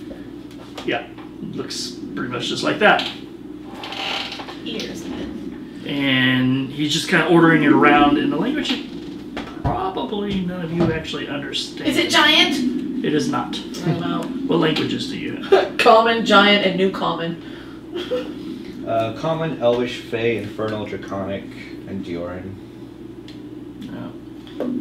Common, halfling, dwarvish, and elvish. No. You guys don't understand any of the language, this language that he's spouting out. It's deep and... To cast comprehend languages. Alright. I can understand what they're saying for an hour. Okay. He's like, more up over here, lads! And, make it quick! We want to drop off our passengers before we move on. They're dropping off passengers. Which means they can pick up passengers. Yeah. I get out some gold. And you kind of, soon you see this gangplank kind of extend out, almost unfold, and land on the end of the dock at the end. And you see a couple of people come walking down. One of them is a kind of a large stone-skinned looking creature with like crystal for hair, just these big spikes of blue and kind of purplish crystals, just kind of where its hair would be, and these like purplish colored eyes and just stone colored skin, wearing this magnificent gold and blue robe as it kind of walks down. It's short, about this, you'd say about the size of a dwarf, broad shouldered, kind of tromps down, looks at the three of you, kind of like, kind of keeps moving. As behind him you see this hippo guy come walking down. He's like, who are you? What are you doing here? What does he say in common? She's the only one that understands. So to you it's just can he understand me? You'd have to try. You have to Okay. talk and find out. Okay. What do you say? Hello, sir. Yes, you look very wonderful. I really like your style. Very nice boat. We are lost and we need help. Can you assist us? Kind of looks at you. Its ears kind of twitch.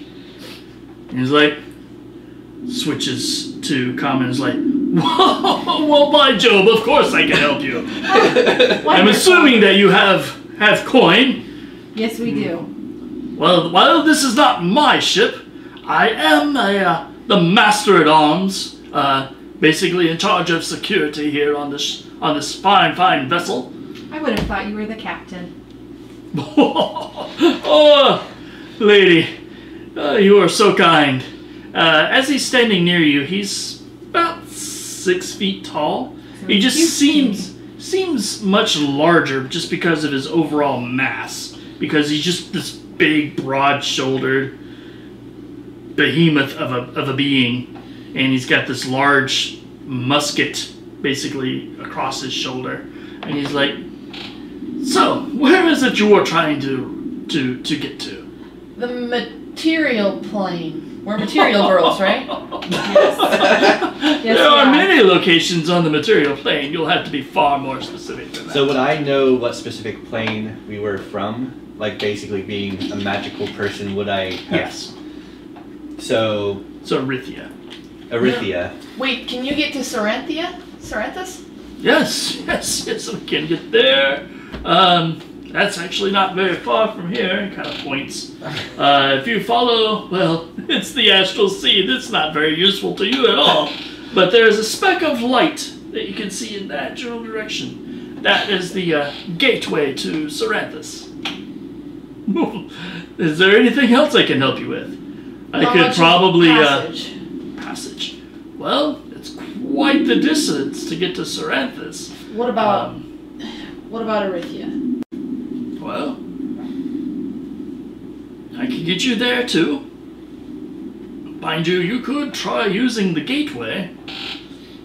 We couldn't figure out how to turn it on. Well, yet. I didn't look at it. You know what? I don't do magic. Yeah, we were figuring out what we were going to do when we saw your vessel, so we hadn't quite looked at the portal yet. Well, Erythia, as far as the Astral Sea is concerned, is fairly centered. That's why so many planes intersect it, and it's so easy to travel there. How often does your ship dock at this port right here? You have never been in the Astral Sea before, have you? I have not. Well, just so you are aware, time is completely irrelevant here. You could live here for, well, literally, you're forever. Never age a day. How does time pass on the outside? Just as it normally would.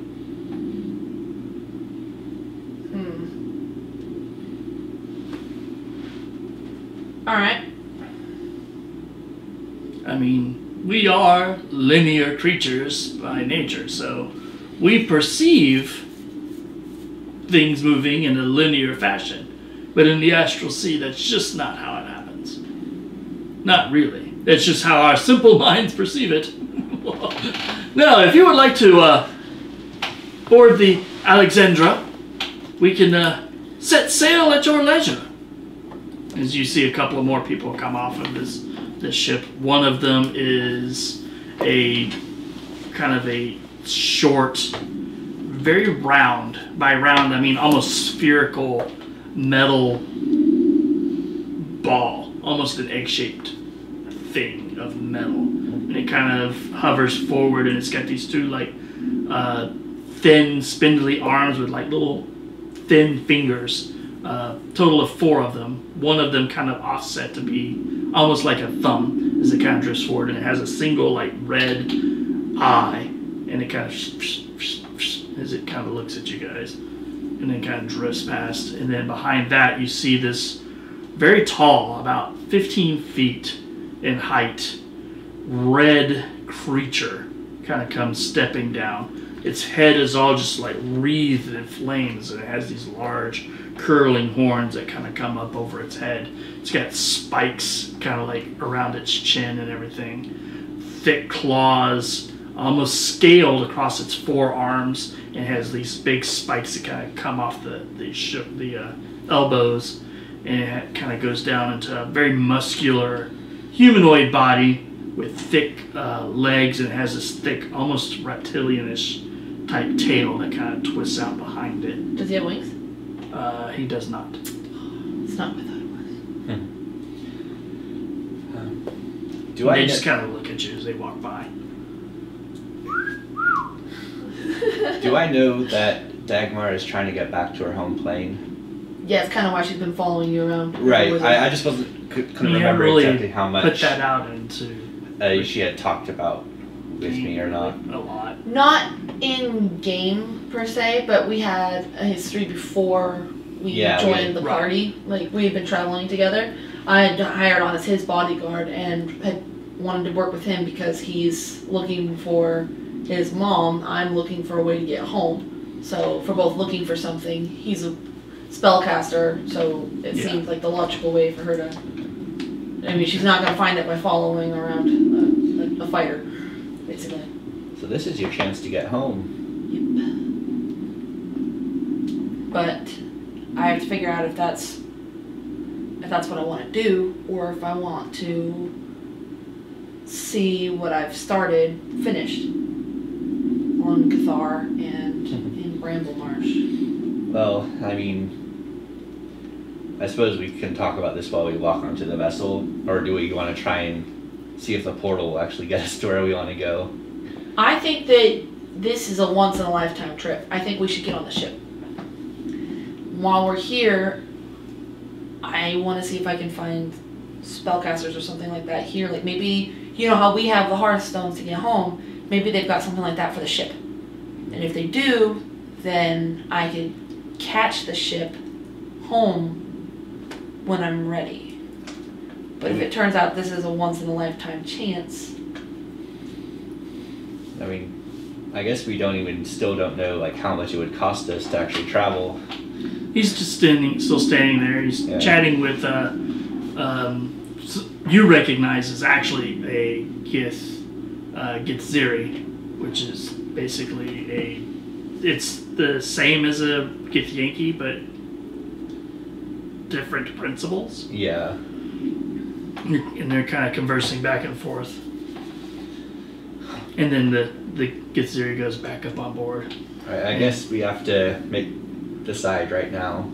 Are we going on? I think we should get on the ship. Alright, I guess let's board. And I guess I'll ask him, so how much is passage anyway? Well, depends on where you're going. If you wish to just go on to the next stop, say the captain would normally charge 20 jewels. What does that amount for in gold? Oh, of course, you are from the material planes. Sorry, we tried. That would be about 500 of your gold coins.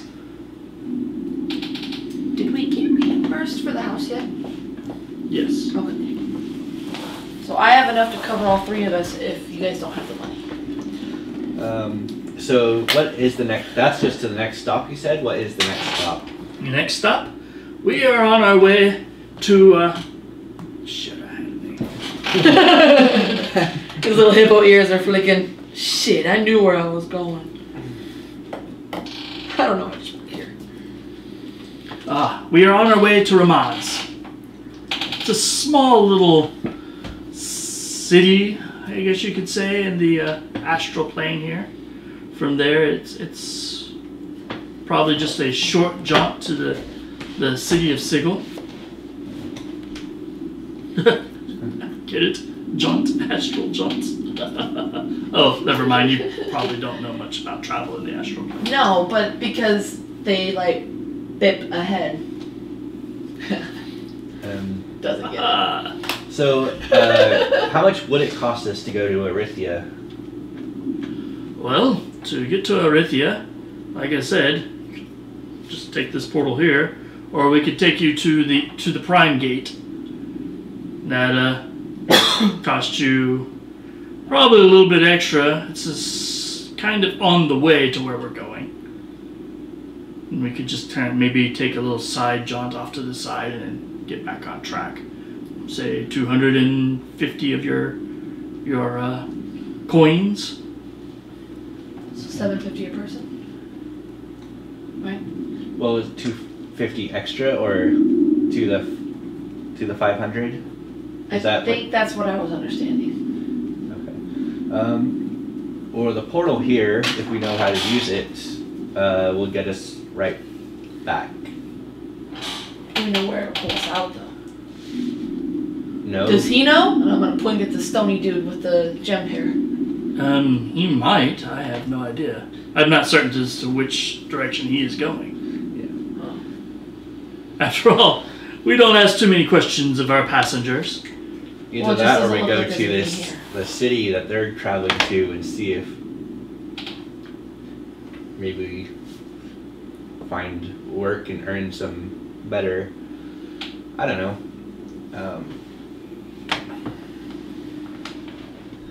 They probably have to leave soon. Yeah, you hear up on the ship, ding, ding, ding, ding. What do you think? I think I'm along for the ride, but it sounds exciting to go to this town. To Ramas? Ramaz? Ramas or Ramaz? Ramaz. Ramaz. I mean, this is his kind of little thing that No. he's doing, so. Well, no, this is not what I I. think we're lost. I don't think his mom has ever been here. Yeah, We you don't know by the that. way, your head has been eerily silent. And you know the rings are not functional Oh. here. So as I they're don't have. disconnected from the Feywilds. Okay. So I've got nothing that the rings give me. Yeah. So Sylen's motivation would be to go back or to... Well, eventually. I mean, it's up to Another Sylen. technicality, you can also Remove them. remove them. I was gonna test that, you know. Yeah, they just slide right off. Well, do we want to try this city, or do we want to get back to Erythia right away? Or I'm torn. I want to go on the ship because I want to see this giant, massive fucking ship, and I want to see if there's anyone who's been to Syrinthus or knows how to get there, or an easier way to get there. But on the other hand, I like being somewhere when my feet on the ground means my feet are on the ground, and that's not here. At this point, you hear it first, and then you see like a flash of kind of silvery white light as the stone creature, humanoid, walks up, kind of touches the edge of the portal, and you see the kind of opalescent gemstone at the top flash, and then the portal opens, and he steps through. A few seconds later, it closes. from that small thing, can I see what happened, how to work it, or where that portal went? Did he find the on switch? Give me an Arcana check. That's bad. 12. No, you're not completely certain. You weren't watching when he started the process. Yeah. You basically caught a glimpse of the end result. Well, I'm pretty sure I But you could... see the strange metallic egg creature glide over towards it, extends out the spindly metallic, almost robotic hand, touches the stone, and you can hear it making sounds. Of course, language you are completely unaware of. I'll tell you in just a second. And then you see the other stone, the moonstone, and there's, again, it's a silvery white light. The two portals seem to make the same general color. It's a silvery white. And you can't see through it, And you obviously. can't see through it. But you smell something that smells like jasmine from that one. Then he glides through the portal, and a few seconds later it's closed. You hear the creature.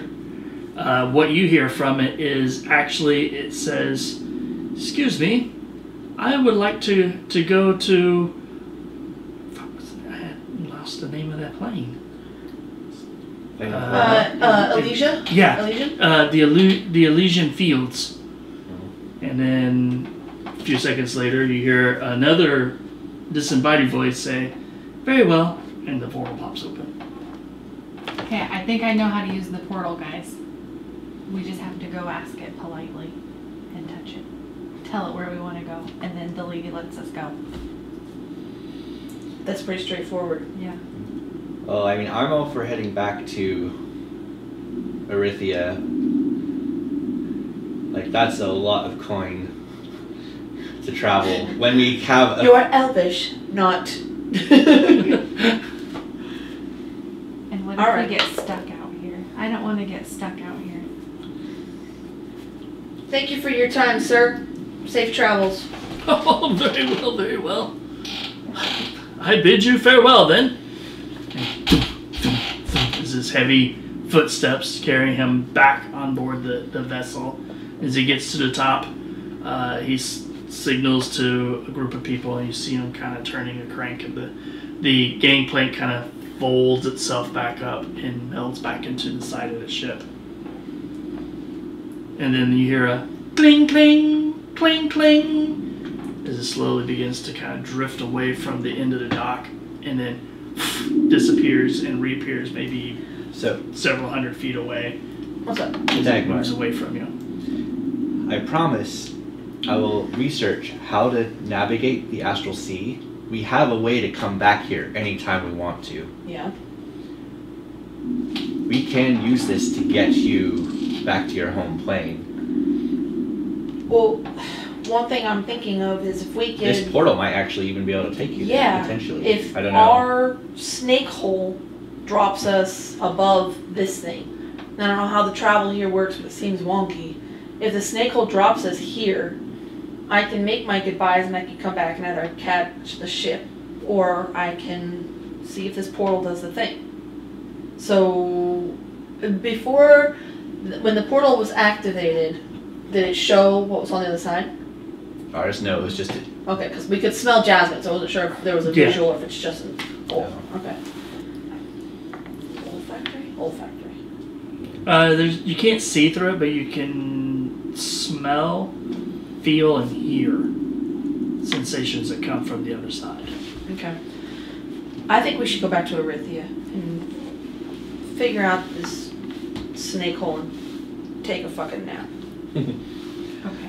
Alright, so I will go up to the portal first, because I probably have the best chance with the info that Seraphina gave. Okay. Kind of actually figure it out. Ask politely. So I'll just do what she said first. Put my hand on it. I will ask to see if we can go to the plane of Erythia, and if possible, the island of Cathar. I'll just try and be specific about that. I don't know. How do you ask? And think about it. Yeah, I will. I'll say it. I'll focus my intent. Mm-hmm. I will do it politely with please. I don't know if there's specific phrasing that needs to... I don't remember what... Roleplay it out. So, alright. Please, I don't know if all three can go at once. Did we notice if more than one person went through at a time? All three of them went to different locations. Alright, please take us to the plane of Erythia, the island of Cathar if possible. Thank you. Okay, you see the opalescent one with its many colors and everything. It kind of shifts and then a portal opens. Alright, I will walk through. Alright, so you step through. Within 2-3 seconds after he steps through, the portal closes. And I said it aloud in common, so you guys would be able to hear. Okay, Seraphina's gonna go up next and place her hand up and say, I would like to go to Cathar on the plane of Erythia. Okay. Please and thank you. It's like, of course. Enjoy your journey. I will, thank you. Again, the opal one kind of shimmers, and you see the different colors kind of sparkle and flare inside the opal, and this portal opens up. And I step through with Phoebe. All right. I jumped through right after. I'm not a magic user. I don't think I can turn this thing on. All right. So give me a dexterity saving throw. As you get bisected. Oh! Right. So with a natural 1, that's a 4. It's a save, so it's just a natural 1. Football begins. All right. So you step through, and you see a flash of movement as you see her trying to rush towards the portal, trying to make it through the same one that you go through, and you get through the other side, but you don't see her here. You, as you leap for the portal, movement in the astral plane is odd, and you move forward as fast as you can and find yourself drifting you can see the little stone island kind of moving away from you as you are drifting away from it. From your perspective, with nothing to really judge other than the size of the stone island, you are probably 600 or 700 feet from it, and it's just barely this dull, shadowy gray mass in that direction. Right. And getting further away. Fuck. So she's gonna reach behind her, so basically directly away from the island, and she's gonna activate her Ring of Storms. Okay. She doesn't know how movement works here, but she would like to rocket boot back over there, basically. Okay, so you put the ring back and trying to direct yourself. I need to land on that rock. And next thing you know, you're standing on the rock. Did I activate the ring? Fuck! I'm gonna reach out and touch the gate. Alright, so you reach out and touch the gate. I am so sorry if that came across as rude. I panicked. Can I please also go to the island of Cathar on the material plane of Erythia? I hope you have a pleasant trip. And this portal opens up. I hold on to the portal, step through it, and then let go. Okay. Alright, so you find yourself standing in a place that you don't actually recognize. This is not Cathar. You know for a fact this is not Cathar. You see all around you this like ring of mountains. It looks kind of like you're in maybe a canyon of some sort. It's very, very flat. Gray stone, black, jagged stone structures. It looks like stone has been shattered and blasted by some sort of intense heat and worn away by like just severe winds and weather. The smell of the air is just thick and sulfurous. Kind of sulfurous, yeah. It's just there's just like this intense smell of like volcanic activity, rot and decay that just seems to linger in the air, and a slight sense of ozone. The sky up above you is a deep rolling gray and black mass of clouds, and every once in a while you see streaks of this green lightning kind of work its way through the clouds up above. You see what looks to be, not too far away, the ruins of some sort of stone structure. It looked like at one time it was probably a very grand, very large building. And before you see just kind of strewn with this like ash and dust, a cobblestone road that goes up to this big, massive arch. It's got these columns on either side. At the top of one, you see the worn figure of a dragon. What you would guess is probably a life-size statue of this just massive, massive dragon. On the other side, there's where one, basically a duplicate of it would be, you just see a shattered stone remnants. So are all of us here? Yes. Okay, first of all, someone stinks. Second, she's gonna smack Dagmar with her flute. Don't do that again. I wasn't sure I'd be able to activate the portal. You could guys been have killed. magic. Even Fifi has more magic than me. Okay, well, Fifi is perfect, so we should all strive to be more like her.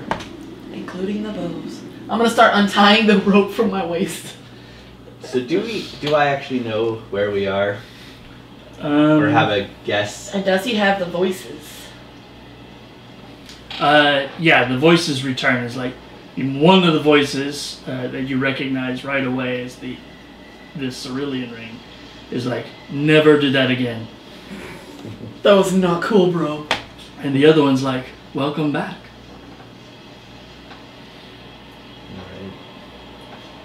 Where are we? So Someplace terrible. You are pretty sure you know where you are. Or at least within a very broad... Like it's a large area, so yes. I don't know where in this area we are, but I know where we are. So what? Dragoroth? I don't know how you pronounce it. Dragoroth. You mean the dark, shadowy place where you're not supposed to go? Pretty much, yeah. How did we end up here? Well, I apparently was the portal very sucks at polite with directions. my instructions. Well, I'm assuming that that portal was made when this was still, before whatever happened to it, Not Is a there a lot of portal near information is actually known about why this place is the way it is. Beyond there was an infernal army that basically came through, tried to conquer this plane of existence, and was thankfully forced back out of this plane back into hell. Yeah. But not before completely decimating this section of the world. So we're kind of stuck here until dawn. There is a structure that way. How far away? sure are we that it's inhabited? Well, it is beyond what looks kind of like an ancient gate. Yeah. But yeah, it's. Do we know roughly how far? Maybe 300-400 yards or so. So close enough you could easily get to it. And it was at one time a much larger structure, but all you really see right now is kind of like a very large open doorway, and then some crumbling walls. I mean, the walls themselves are maybe 50 feet in height, with a 30-foot tall, basically arched doorway, and then just darkness on the other side of the arch. I mean, I don't know if anything still lives there, but it's shelter. Or we could just stay out here in the open and... Yeah, I don't like that idea either. Because there's nowhere else that looks like it would be shelter around this, right? It's basically the arch. You see like a ring of mountains. And yeah, it's like you're basically in a canyon, and then basically this old, worn, what now looks like cobblestone road kind of winds its way through this canyon. But from this vantage point, you can't really see much more than you can either go away from the structure or towards the structure. So I vote towards the structure. Yeah. All right. Fifi's getting all wet. No, there's no water. Oh. No water at all. Fifi is very dry. It does sound like it's raining. It does sound like it's raining. Fifi's dry as a bone. All right. Just so- wind. Don't disrespect her. All right. You see it because you have the highest perception. You see what looks like coming from away from the structure, the opposite direction of the structure. Looks like kind of like a green mist kind of slowly working its way down the road. It kind of stops and moves against the wind as it kind of moves up against some rocks and everything. It looks like a green cloud of gas. So is it in between us and the structure? No, it's coming from the other direction. So it's coming towards us from behind us, basically? Yeah. That looks dangerous. You get the odd sense that it might be sentient in some way, shape, or form, because it moves against the wind, and it looks like a vapor cloud. It shouldn't be able to do And now I'm just thinking of Wheel of Time. Alright. I think we should move, yeah. That's awful. Alright. You quickly move down this broad road, which is about 60 feet wide, and pretty much takes up the entirety of the canyon. Past the two monolithic columns and this archway with the two dragon statues up above. And you... I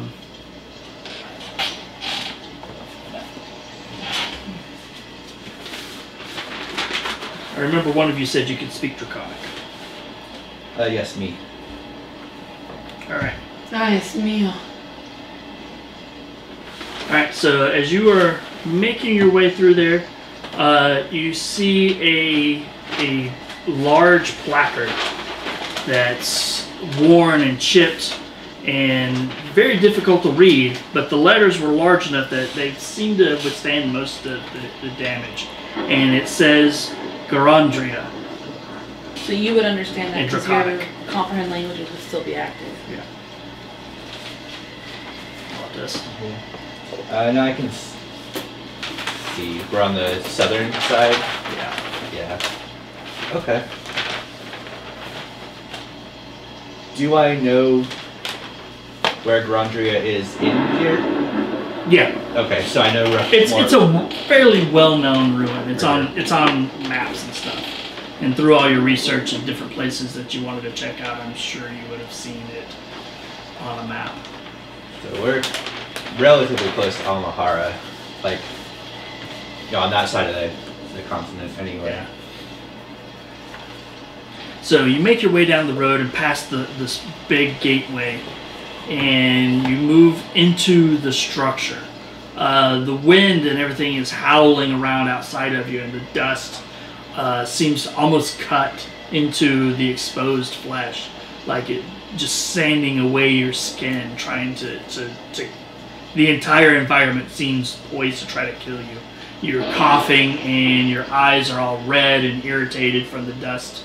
And you get inside the building and you see kind of a broad open area, about 100 feet in total width and about twice that in length, with a number of smaller doorways to the sides and then a grand staircase that kind of goes upwards in front of you. And it goes up to a large flat area and then another large gateway like you just came in beyond that. From there, beyond that gateway, you can see it opens up into a ruined city of some sort, with just these huge, just colossal buildings kind of create the skyline before you. I was gonna say, what is the scale for the stairwell area? The stairs would be for something much, much larger than you. Yeah.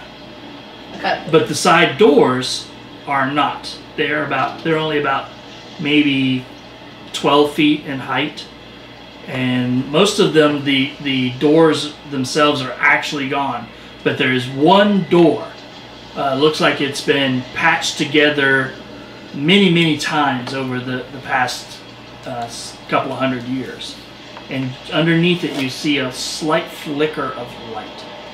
I'll nudge Sylen and point over at it.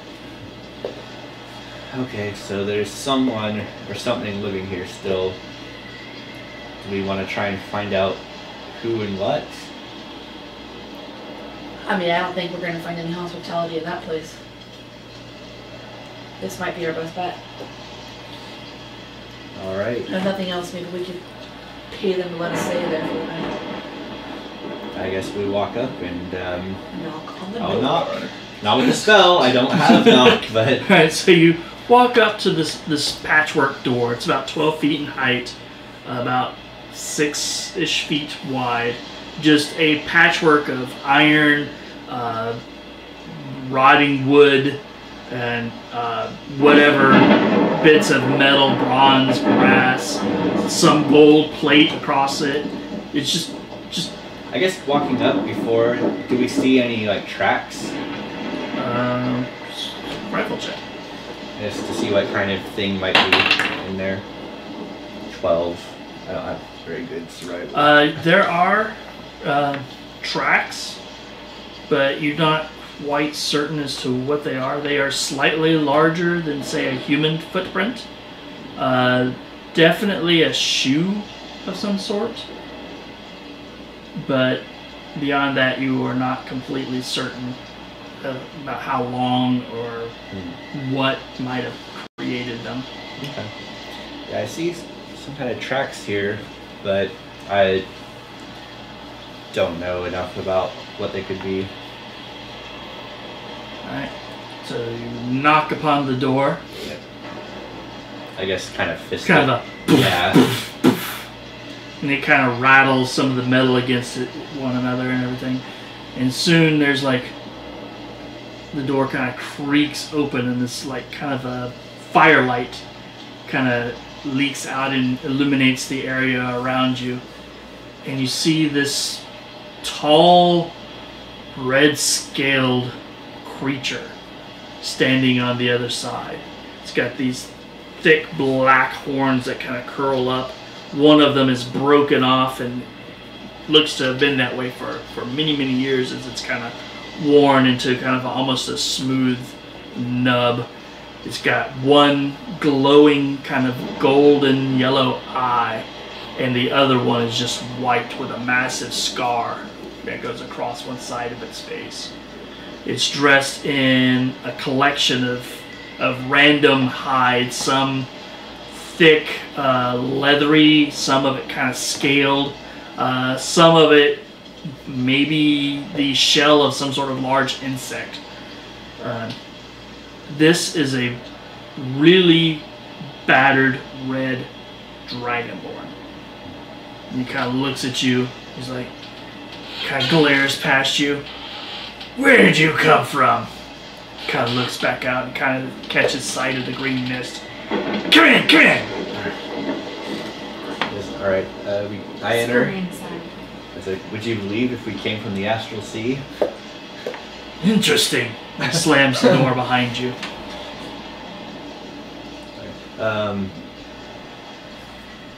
Well, I guess, I'll introduce myself. I'm Sylen. I'm Seraphina, and this is Fifi. Kind of looks at it. Ah, necromancer. Nice, nice. Dagmar. Human. Oh well. Sailor. Plus, I've got giants in my bloodline. Nice. And what foolish quest brings you into these wasted lands? This guy. Opened a portal. It sucked us into the astral plane. You can open portals? A specific portal. I can't. I'm not powerful enough to portal. He's portals. working on it. He's getting there. You're not very powerful, eh? I didn't say that. Sometimes he makes stupid choices too, but hey, here we are. But you are. Shut up. You have knowledge in the arcane? Yeah. Good. Good. I do. What about you? You look like you've seen. Some shit. I've lived here for a while. Studying, researching, trying to get to figure out how to rebuild our lost civilization. Plus, I don't really care much for others. Well, what is your name and what's your civilization's name? I am Zarakas, the Red. Zarakas the Red. Well, Zarakas the Red, your city's big. It was. I don't, of course, remember it. I wasn't alive at that time. But this is, as far as my histories tell me, one of the greatest cities of the Reds ever known. Maybe, perhaps in time, if I have enough information, I'll return to Cinderrath and share my information with the others. At a price. Of course, of course.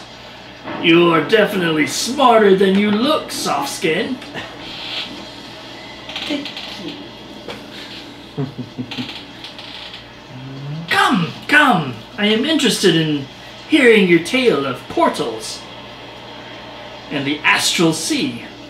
He goes over and he kind of ladles this like kind of lumpy gray-green goo into a clay bowl that's a little bit cracked with a bit battered brass spoon. Kind of shoves it in there, kind of holds it out. Here, I trade you food for information. I'll take it. Okay. It smells horrible. I'm going to cast Prestidigitation to make it a little more palatable, since that's something I can do. There are very few things that grow here, in these wasted lands. I sustain myself mostly on mushrooms and some of the insect creatures that call this place home. Oh, you're gonna get a kick out of this. I'm gonna go into my bag and get some of my rations out and pull out some rations that I bought in Cathar, which have like dried fruits and dried meats. Like apricot chunks, basically. He's looking at things like, try this. Come on, man. I'll trade you. I'll take a bowl of soup. he's like, and just starts tearing it apart. I've got a little. Yep, you got it. There you go. Sorry, it's been many years since I've had fresh meats. And though this isn't fresh, it's as close as you're gonna get here, I'm certain. Not a lot of animals here? Then again, I'm a strange no, sailor. it's been many years since I've dined upon human flesh. Well, I'm not human, and I don't taste very good, and, Fifi is all bone. You'd be surprised. Halflings are amongst the tasty of the races. It's all the good food and ale that they eat on a regular basis. Oh, I Makes don't eat them very plump, well. marbles the meat nicely. Just gonna move a little bit closer to Sylen. So looking around in here, how's it decorated? The chamber in here is mostly just crumbled walls. Probably a large section of it is just buried back behind what you see is like a pile of rubble, leaving only a space about 30 feet wide and about 20 feet deep of what would be a much larger room. You see a desk that has been haphazardly rebuilt, a number of tables also in similar disposition, all of which are covered in books and scrolls and torn parchments, stone tablets with ancient writings and stuff on them. One of the things you notice most, though, is there is a very large tooth laying on one of the tables, about 2.5, 3 feet in length. So you've never seen a tooth as large as this, and it looks fairly old. I can assume it's a dragon's tooth, most likely. Probably. And then to one side you see a ramshackled cot with a number of old worn furs and blankets and stuff on it. A cauldron over a fire that he got this stew out of. And if I open my Eldritch Sight, which allows me to detect magic, does there anything that appear magical here? Yes. The tooth, and there is a tablet that you didn't really see because it's kind of covered and everything else, but one corner of it kind of sticks out. It looks like a gold tablet of some sort with a single layer of maybe ivory, and it's got some odd symbols on it that you can't quite recognize, but it radiates a very powerful magic. Nothing on the Dragonborn himself seems magical, at least not that I can... Not that you can see. Then again, he doesn't seem... Something about him seems off.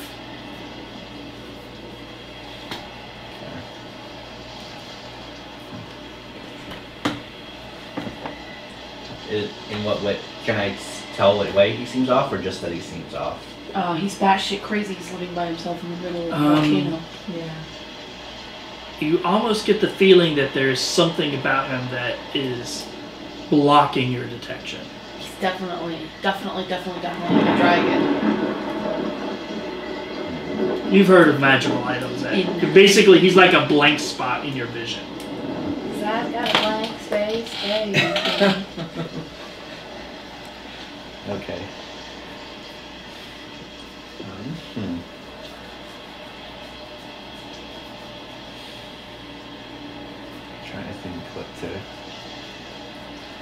how to go about this. Well, alright, I'll start. You had a winter where we had to stay in town because it's winter time, there's not much traveling to be done. I don't know what winter's like here, but I bet it's hellish. We're out perusing the shops because there was a festival going on and we came across this shop that said help wanted. We're curious creatures by nature, so we went inside. The woman inside was selling a portal. Snakeheads, eating the sun.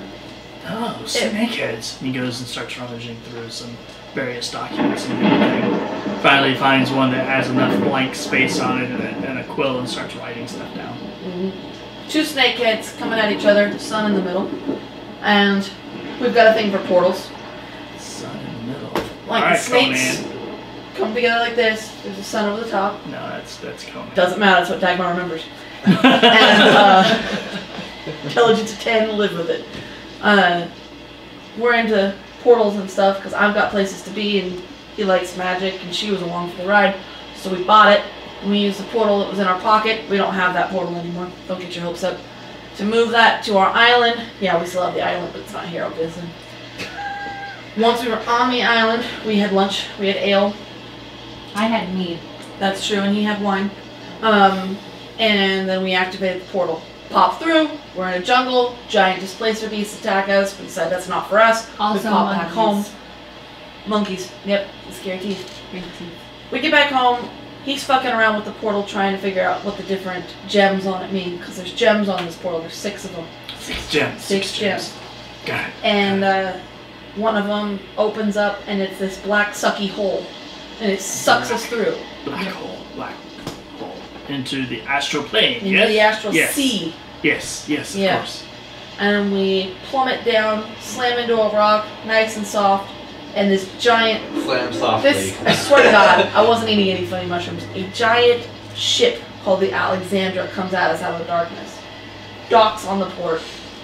Offers to let us on, but there's also a portal right there that lets us, decide where we want to go. So we're like, hey, rock, hook us up, take us home. Yeah, and it was free. And it was free. The ship cost a lot of money, about 500 gold for passage. So keep that in mind if you ever end up in the Astral Sea. You see him kind of, with the talk of gold, you see him glance over at a space underneath the cot that you can't really see because the blankets and stuff kind of cover it up. But we go through the portal after asking it nicely to take us home, and it tells us to have a nice trip, which is bullshit because this is not the destination we were shooting for. Nothing personal against your lovely home. And that is how we came to be here. From us. Nice. Interesting. And where is this portal? How did you open it? Our snake portal or the... Yes, the snake portal. The snake portal, I don't know, it's magic. I don't understand magic. She doesn't want to tell him about the wand. But there's he works some hoodoo on it and it opens up. So you opened it. Of course. The arcane arts are a specialty of yours. How was the portal opened? Was it difficult?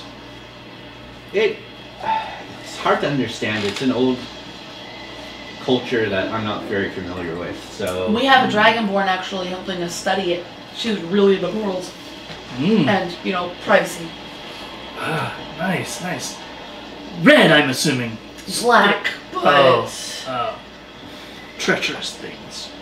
Can't trust them most of the time. Hence the privacy. But you opened it, yes? Yeah. Where is your island? I guess I actually haven't asked DM where Oh, in it's the... near Talador. It's on the southeastern coast of Talador. Okay. Somewhere around India. I think he marked on a big map after he took that think so. picture. It's too small to mark on a map, so I'm pretty sure I was... Okay, but somewhere near Masandi, right? Yeah. Not to zoom in view, but I have long arms. I guess, west of Diora, east of Tolador, if you know where any of those places are. Of course. I guess I'm not familiar with how well traveled you are, if you grew up here or not. So, an island, you say? What's the name of it? He's a curious creature. Plus, we're probably the first people he's talked to, and he's really weird. I'm not sure I want to say, no offense. Smart, clever. Also, we haven't really named it yet. Well, it has a name. Yeah. Where's Cinderrath? So, did you eat the food? I haven't yet, no. Okay. Seraphina didn't get a bowl. Oh, how rude of me! And he scoops you up a bowl of it and hands it over. So Cinderrath is near the Urumar steps. So the steps is where that one portal went, yeah? Yeah. Sorry. So he might not be very well traveled at all. There's no ports anywhere near there. Eat up! Eat up! He goes over and he scoops up some for him. He eats like one of the kind of this gray lump out of it. He's like, She'll sneakily feed it to Fifi, which it just like smears all over her and falls on the ground. yeah, there's very little Some sweet dirt to over that. it. Good. Yeah, like? Are the mushrooms psychedelic in any way? You're asking him? Yeah. There's He's like, different- I don't. They're. How long have you been Tasty. eating them for? Pretty much since I've been here, and my rations ran out, so 17, 18, maybe 20 years. I don't know. It's so hard to keep track. After a while, you just stop. Why haven't you gone home? I haven't found what I'm seeking. I'm sure you know how that is. Unfortunately. I'll So- find it, though. I will find it eventually. Go home a hero. Yes, a hero. Rich. Powerful. A king, you might say. Ah, Well, the sand snails are particularly juicy this time. can't say as I've ever had sand snails. You know, some places they eat snails, they call it escargot. Nice. I've never eaten it. I'm not a fan of the slip and the slick. And it's like oysters, you know? I understand. So you don't eat any of it? Does this seem probably like safe in any way? I don't know. Can I nature maybe? Medicine? Nature. Just want to. Oh, that's a 19.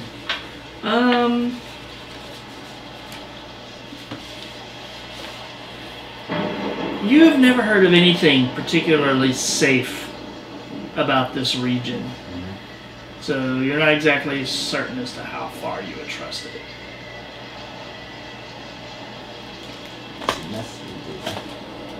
How about you, Bree? I do not eat it. I kind of like stir it around a bit. Keep stirring it. Pull out my water skin. Get a drink. Haven't had fresh water here in quite a while. I mean, it's not super fresh. I'm gonna pull out an ale cup. I don't know what tavern I picked it up at. It's just there. And fill it about halfway full with water. Pass it over. Drinks it. This is pretty good. Though I have to say, the mushroom squeezings are not so bad themselves. They're surprisingly pretty tasty and refreshing. I'll take your word for it, man. It's a lot like ale, I think. I am now interested. In fermented mushrooms? In ale? I ain't drinking this kombucha shit. So, you're a knowledgeable person. Yes. When is dawn? Here. Well, sun just set, so you've got about 10 hours. And how likely is that green mist to kill us in that time? If you step outside and it finds you, it will devour the flesh right off of you while you live. Sounds lovely. So, what are you doing for the next 10 hours? Probably research. But please, make yourselves at home. He kind of points towards a kind of a relatively empty corner. It's like, just go to sleep right over here. I'm kind of a night owl myself. Will most likely be up for a little while, but I'll try to keep it quiet. I only mutter to myself for the most part. Rarely speak loudly. Well, Zarakas, we greatly appreciate your hospitality. Of course. I haven't had visitors here. Well, ever! Okay. Alright. Well, I guess we'll go and try and get some rest. Watches. Yeah. If one of you could take first. I can take first watch. As an elf, I only need a 4 4-hour hours. trance, and I'm thinking I want to try and be awake when he's asleep. Maybe. I wouldn't try and touch his stuff, but you might go talk to him just while he's awake and nerd out. I don't think that's gonna be a great idea for any. Well, I'll take first watch, and I pull out my dagger and my hammers. I put the hammers away. I don't know what I was thinking. I pull out my dagger and I start sharpening it with my whetstone. Okay. Gonna sharpen your hammers. Yep. Not the sharpest hammer in the shed. And I'll start, once I finish with that, I'll spend the rest of my watch basically fraying the end of the rope that I cut up and start rebraiding it back together. Okay. Alright. So, as you are awake and on watch, you hear the continued sounds of the howling wind outside, the cracks of thunder. Zarakas kind of mills about, going from book to tablet to bits of parchment. Looks like he's trying to reassemble bits of parchment into like something back to one piece, but it's old and brittle and just absolutely falling apart as he's trying to work with it. But he just kind of mutters to himself in Draconic. You don't speak Draconic, right? Yep. So you don't have any idea what the hell he's saying, but he's just kind of like going on about his business.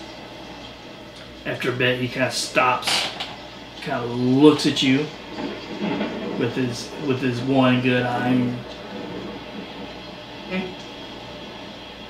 Sorry, can't sleep. Eh. Oh, wind. Takes some getting used to, I understand. Plus, I'm used to sleeping in a hammock. So. I have several blankets. We could probably tie them together. Oh, I brought a hammock.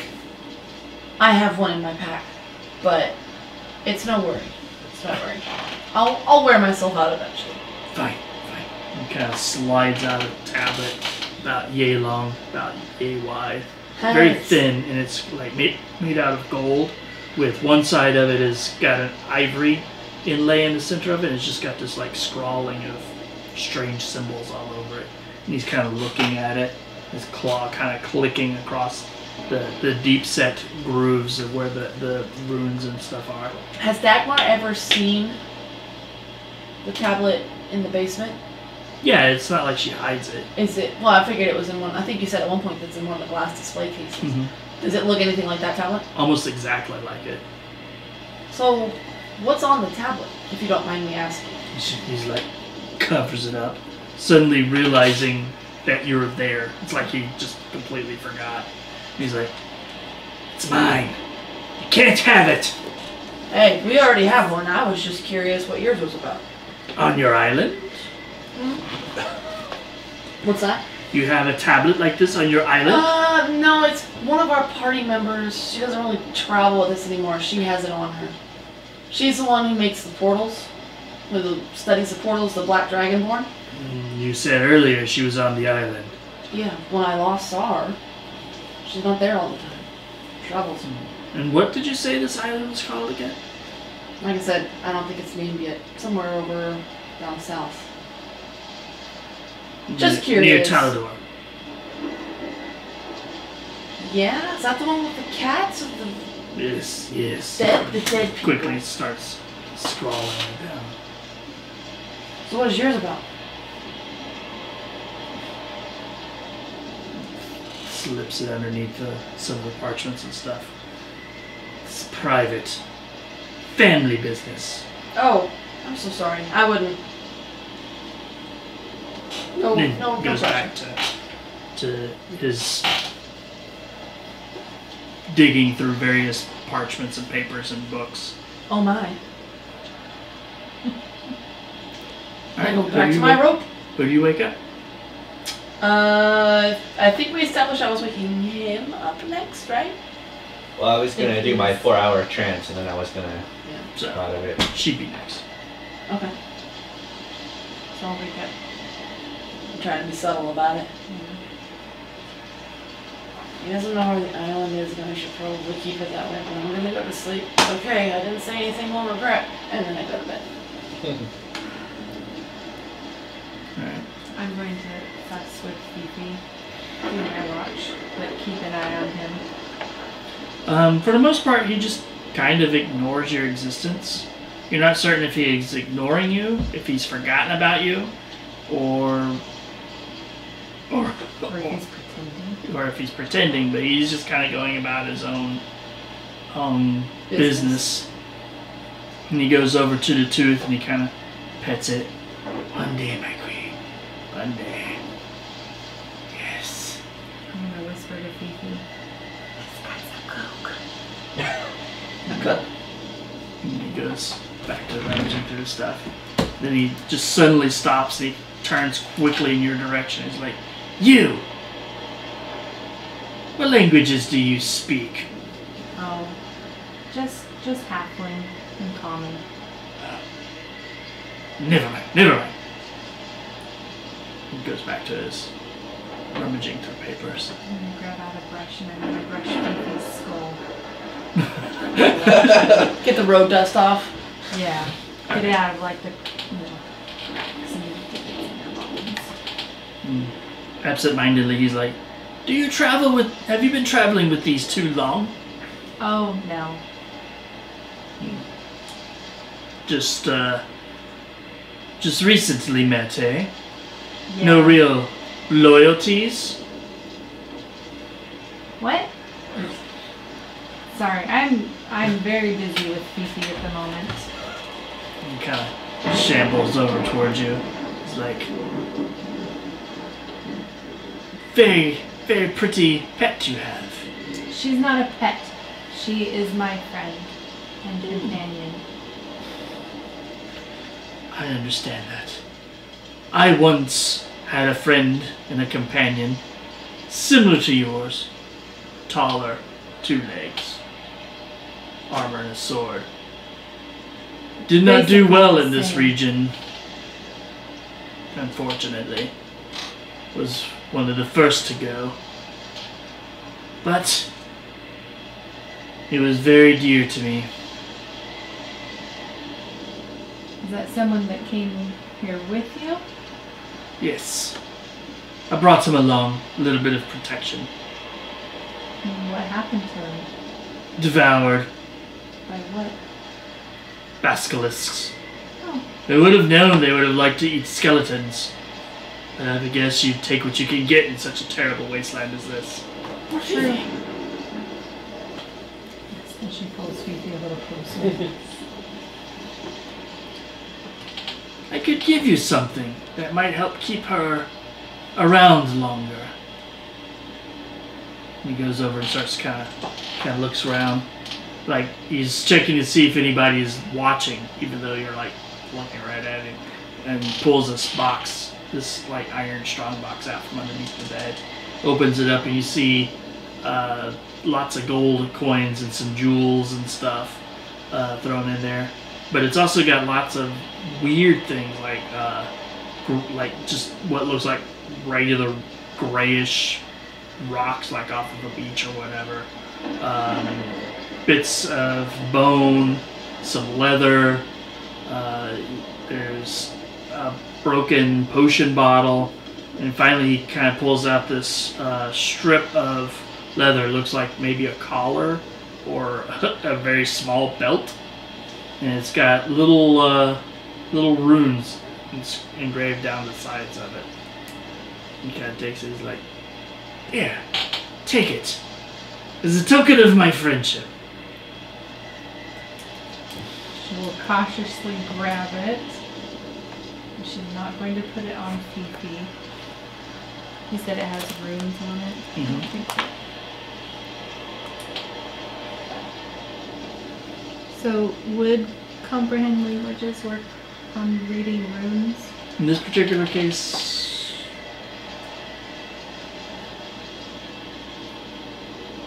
yes. He might be able to read it too. It's not so much a language as it is magic, Right. enchantments. Thank you. I appreciate it. Yes, gotta get back. He goes back over to the table and starts kind of going through. He pulls out this really thick black iron-bound tome. It's like a good 2 feet tall, like square metal bindings and everything. Kind of opens it up with a loud thunk. Starts flipping through these sheet metal pages. They have these like various scrawlings all over them. Just gonna leave that off to the side and not touch it too much until Sylen can look at it. Okay. So you eventually wake up Sylen from his reverie. Okay, Sylen, this guy is really crazy. He gave me this collar. He said that he had a skeleton friend and some kind of thing ate it, and Kind of thing? Do you remember what kind of thing? something with a B, a basket, a basculate, A basilisk? maybe. It's eaten by a basket. It sounded like basket, but I was also a little bit terrified. Looking at the collar, do I see what kind of enchantment's on it, or? Yeah, it's one of like half of a thing. It basically, if you put it on like an undead creature, one that would normally be free-willed, it falls under the command of whoever has the basically the other half of the. Which I'm assuming he's got the other half. Yeah, you're not really certain as to what it would be. It might be a necklace or a ring or something Okay. like that. Something you would Still commonly wear. But, It's also he probably awake right tracking now? lines. Yeah, he has not gone to sleep. He is still rummaging around through his stuff. Okay. Since message is silent, I'm gonna message that information to Seraphina. Okay. So that way, he can't hear. Dagmar wakens to a gasp of shock. That son of a bitch. He's trying to steal Fifi. Yeah, I guess I will pull out my books and just study, look through them, and pass the time while I keep an eye on him. I'm kind of hoping he goes to sleep, but I don't think he's going to. Yeah, a couple of hours passes, and he finally kind of makes his way over towards the bed. He kind of lays down. The cot kind of creaks with his weight, even though he seems kind of old and frail. Being a dragonborn, he's still fairly dense and heavy. Kind of lays down on it. And he slowly drifts off to fitful sleep. Okay. After what I feel is like an appropriate amount of time, I'm going to cast guidance on myself, and then I'm going to try and, as stealthily as I can, go over to the desk who is at, and at least just take a look. I don't want to touch anything, but Okay. so I'll roll my stealth and see, because I don't want to wake him up. I mean, if he's magical, you might have an alarm or something, but... where's my stealth? That's a 15. So they're not great, but... Alright, so you make your way over and you kind of start looking at stuff on the table. Kind of looking around. You see the black iron-bound yeah, I definitely don't want to book. touch that before I make too much noise. Yeah, it's got a lot of runes on it. Did you say you read Infernal, or was that you? No, I know Infernal. Yeah, the runes on it are Infernal. Okay. Is the parchment he was trying to piece together visible? Yeah, it's got like tiny little rocks kind of sitting on it to keep things from shifting and moving. But yeah, there's like this rather large chunk of parchment. It's got several holes missing, and then there's like piles of different pieces of parchment sitting off to the side. It's like he's trying to piece together a particular page out of a stack of shredded documents. Is it in Draconic? It is. Okay. Anything, can I get a gist of what it is?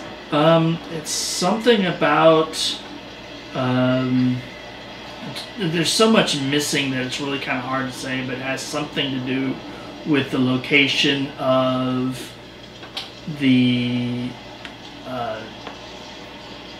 tomb of some sort of dragon queen.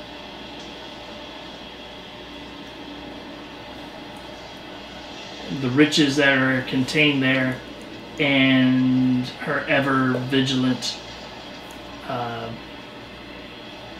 spirit watching over it, waiting to be reborn.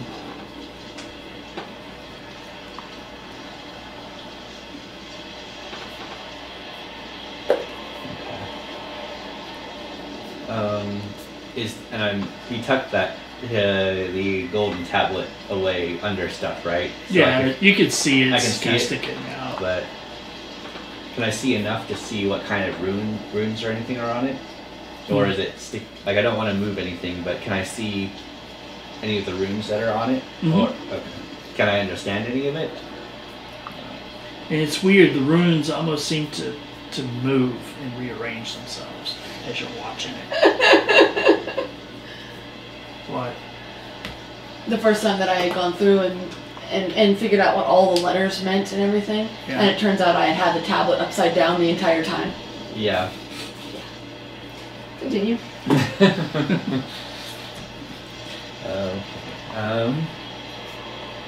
And they don't look familiar at all. No. You hear a voice in your head you recognize as the amber ring at this point. It's like, take it. You're about to leave anyway, aren't you? He doesn't know where you're going. You should take it. He knows enough. I probably said a bit too much, not thinking. I don't think it's... So is the amber ring telling me that, is it actually like pressing against my will, or... Yeah. It hasn't... You're not needing to make any saves, you're still in control, but it is definitely asserting itself to try to get you to take it. And soon you feel the presence cold kind of on the back of your neck and in the back of your mind. Just this like chill kind of wash over you. And you hear this other voice. Yes. Grow more powerful. Anything that this tablet might lead you to could only make you stronger. Take it. And they just begin to like slowly chant.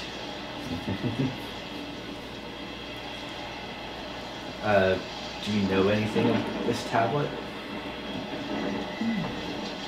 You've seen another of its ilk. You combine the two, maybe you'll get more information. So you don't. More than you. Enough to know that whatever it leads to is worth seeking.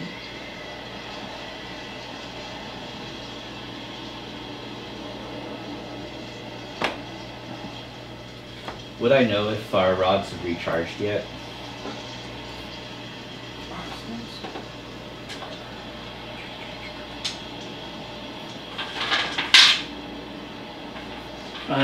You would actually know that you probably have maybe 20 minutes.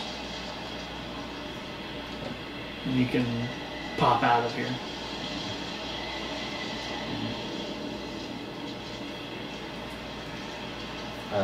Anything else on the desk or around here stand out?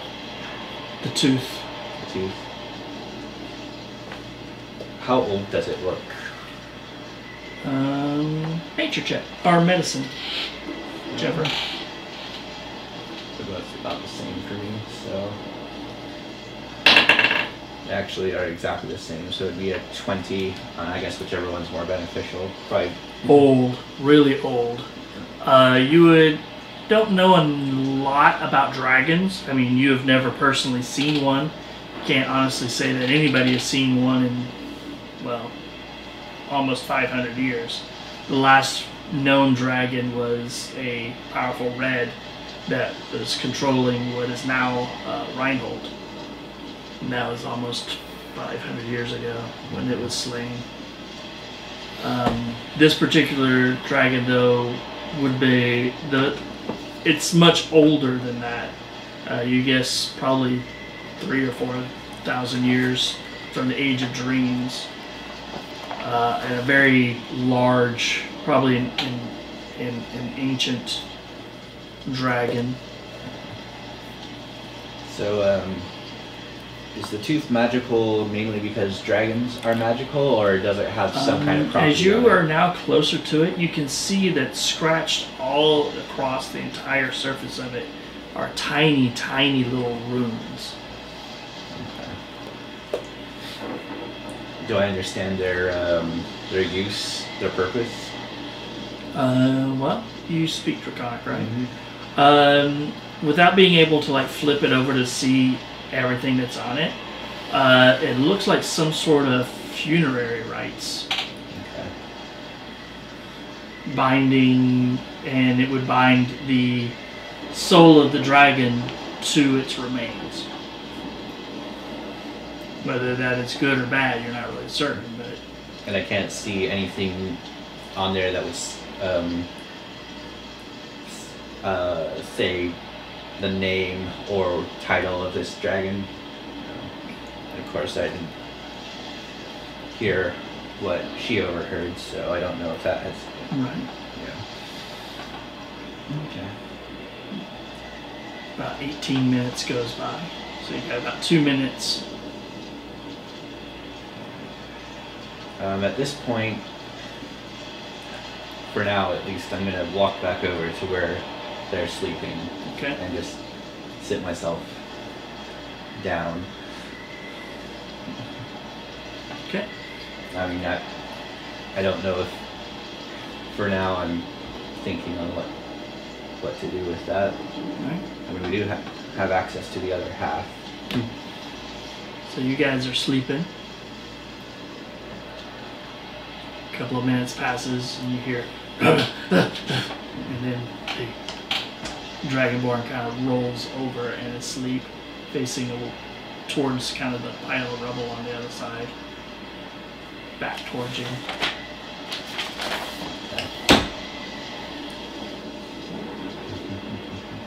So do we wake up? I don't know. Depends on if he wakes you up or not. It's just not daytime yet.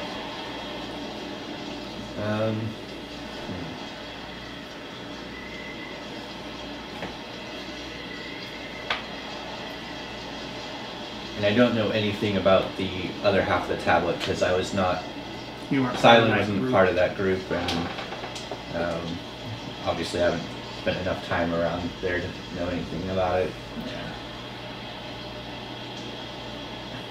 But you know at this point your stones are recharged and you guys can Okay. pretty much leave. I'm going. Yeah, I will at least wake both of them up. Okay. I'm gonna put my finger up in the shushing, like be quiet. Yeah.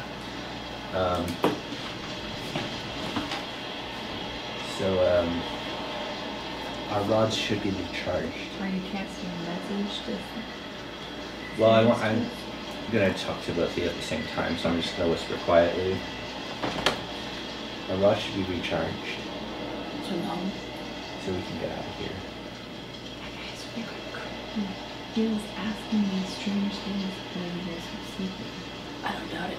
It's not very talkative, but when he is, he's very direct. He kept touching my tooth and whispering to it. And that's weird. Yeah. I'm gonna pull out one of my sacks, load all of the rations I have left, which is 12 days worth, and my water skin, and stuff it all in the sack. I'm just gonna set it off to the side. Okay. Leave it for him. I'm going when I have fresh food. So I really do. So, I didn't say goodbye. one question for you. What's your face? Calliste? Calliste. Remember to speak up for the camera. Oh yeah, sorry. I don't remember it. So, whispering. Yes. Calliste has Yeah, a tablet. a tablet. Like that. It was broken, right?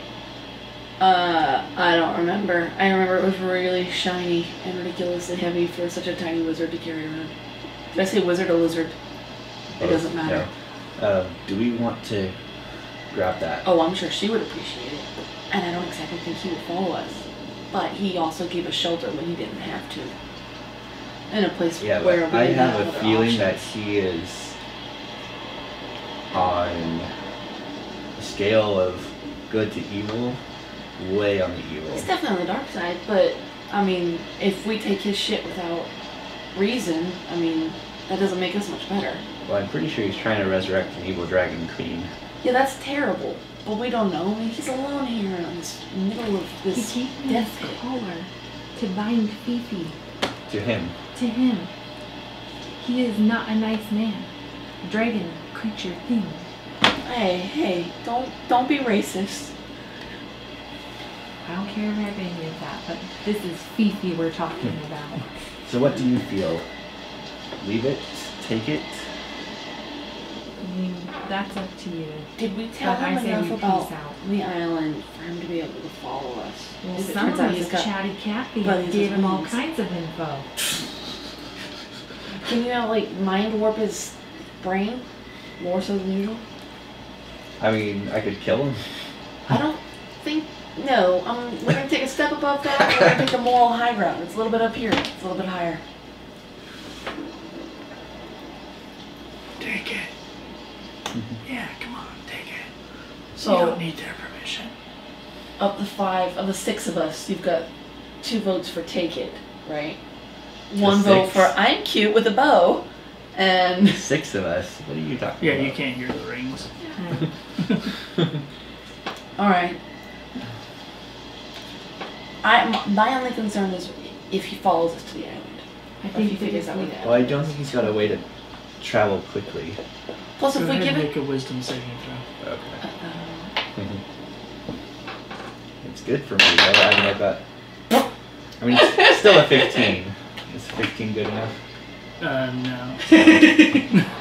Alright. You get it in your head. You're like, just do it. You walk over, grab hold of it, and disappear. I disappear? Yeah. Okay. that settles that. So he's gone. He grabbed the tablet and left.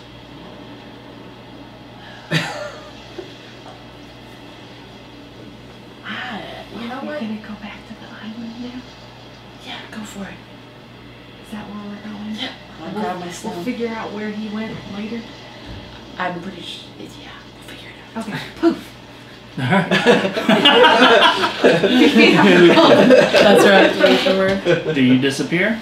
Um. These two are gone now. Yeah. Are there any notes about the translation of the tablet? Do I remember where he was working with that? You can look, but you can't Anything read that looks any like of the this. symbols that were similar to it? Is there any papers on the desk? Lots. Okay.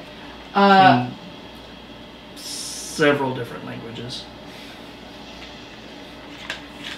I don't think you can read any of them. Fuck. Okay, I take my last sack. Okay. Because Fifi's wearing one of them. And I take the bag of food. And I go over to the desk. And I put the food bag on the chair / stump that he was sitting on. Okay. And I scoop all of the paper on the desk into my sack. I'm trying to gather up all of just the desk, or on the desk, the table, and the tables. Wherever he was working on the tablet, that general vicinity. Basically, look at it like this. There's a desk, and on either side there's a slightly angled table. Basically, he ran out of surface on the desk, and he has spilled out onto 2 large tables on either side. All of it covered in books, tablets, parchments, scrolls. So where was the tablet sitting? The tablet itself was sitting on the desk. Okay, all the Not paper quite center, but just basically on the desk. on the desk-ish. Okay. Desk You're just going to take papers. everything that's on the desk? Yep. Alright, so you scoop everything into the desk, into your bag. Papers, a couple of stone tablets, big heavy iron book, a large dragon tooth, and now the desk is clear. And as you scoop the last of it in there, the dragon, you hear behind you, "Those are mine! Put those back!" And he starts scrambling up out of the bed. I toss the bag of food at him, and I say, "Erskine's Inn, or Erskine's Ale." And all you hear is, "No!" And then where you hear jungle birds and the call of wild animals and bugs. Do I see these two? You see her because you went back to the island, right? Yes. And you do see her. Okay. We're bad people, guys. This makes us bad people. He's crazy upset. You're a bad people. Why do you have all those? Why is your bag so big? What good is a tablet thingy we can't read if we don't have any research on it? What all is in there? Fuck if I know. Shit for the tablet. He's going to be very angry. You know what? This is Callistay's problem, not mine. Here, I just give him the sack. I'm not here. I thought you No, said you're you were here. there. Oh, I thought for some reason I Okay. thought you said I wasn't here. How strong are you? 13 strength. Yeah, you can carry it, but it's a heavy ass bag. Okay, That iron never book mind. is heavy. I'm gonna take this to Callistay and try and find some fucking breakfast after that. And with that, we'll come to a close for the evening. Oh, we're bad people. This was such an emotional night.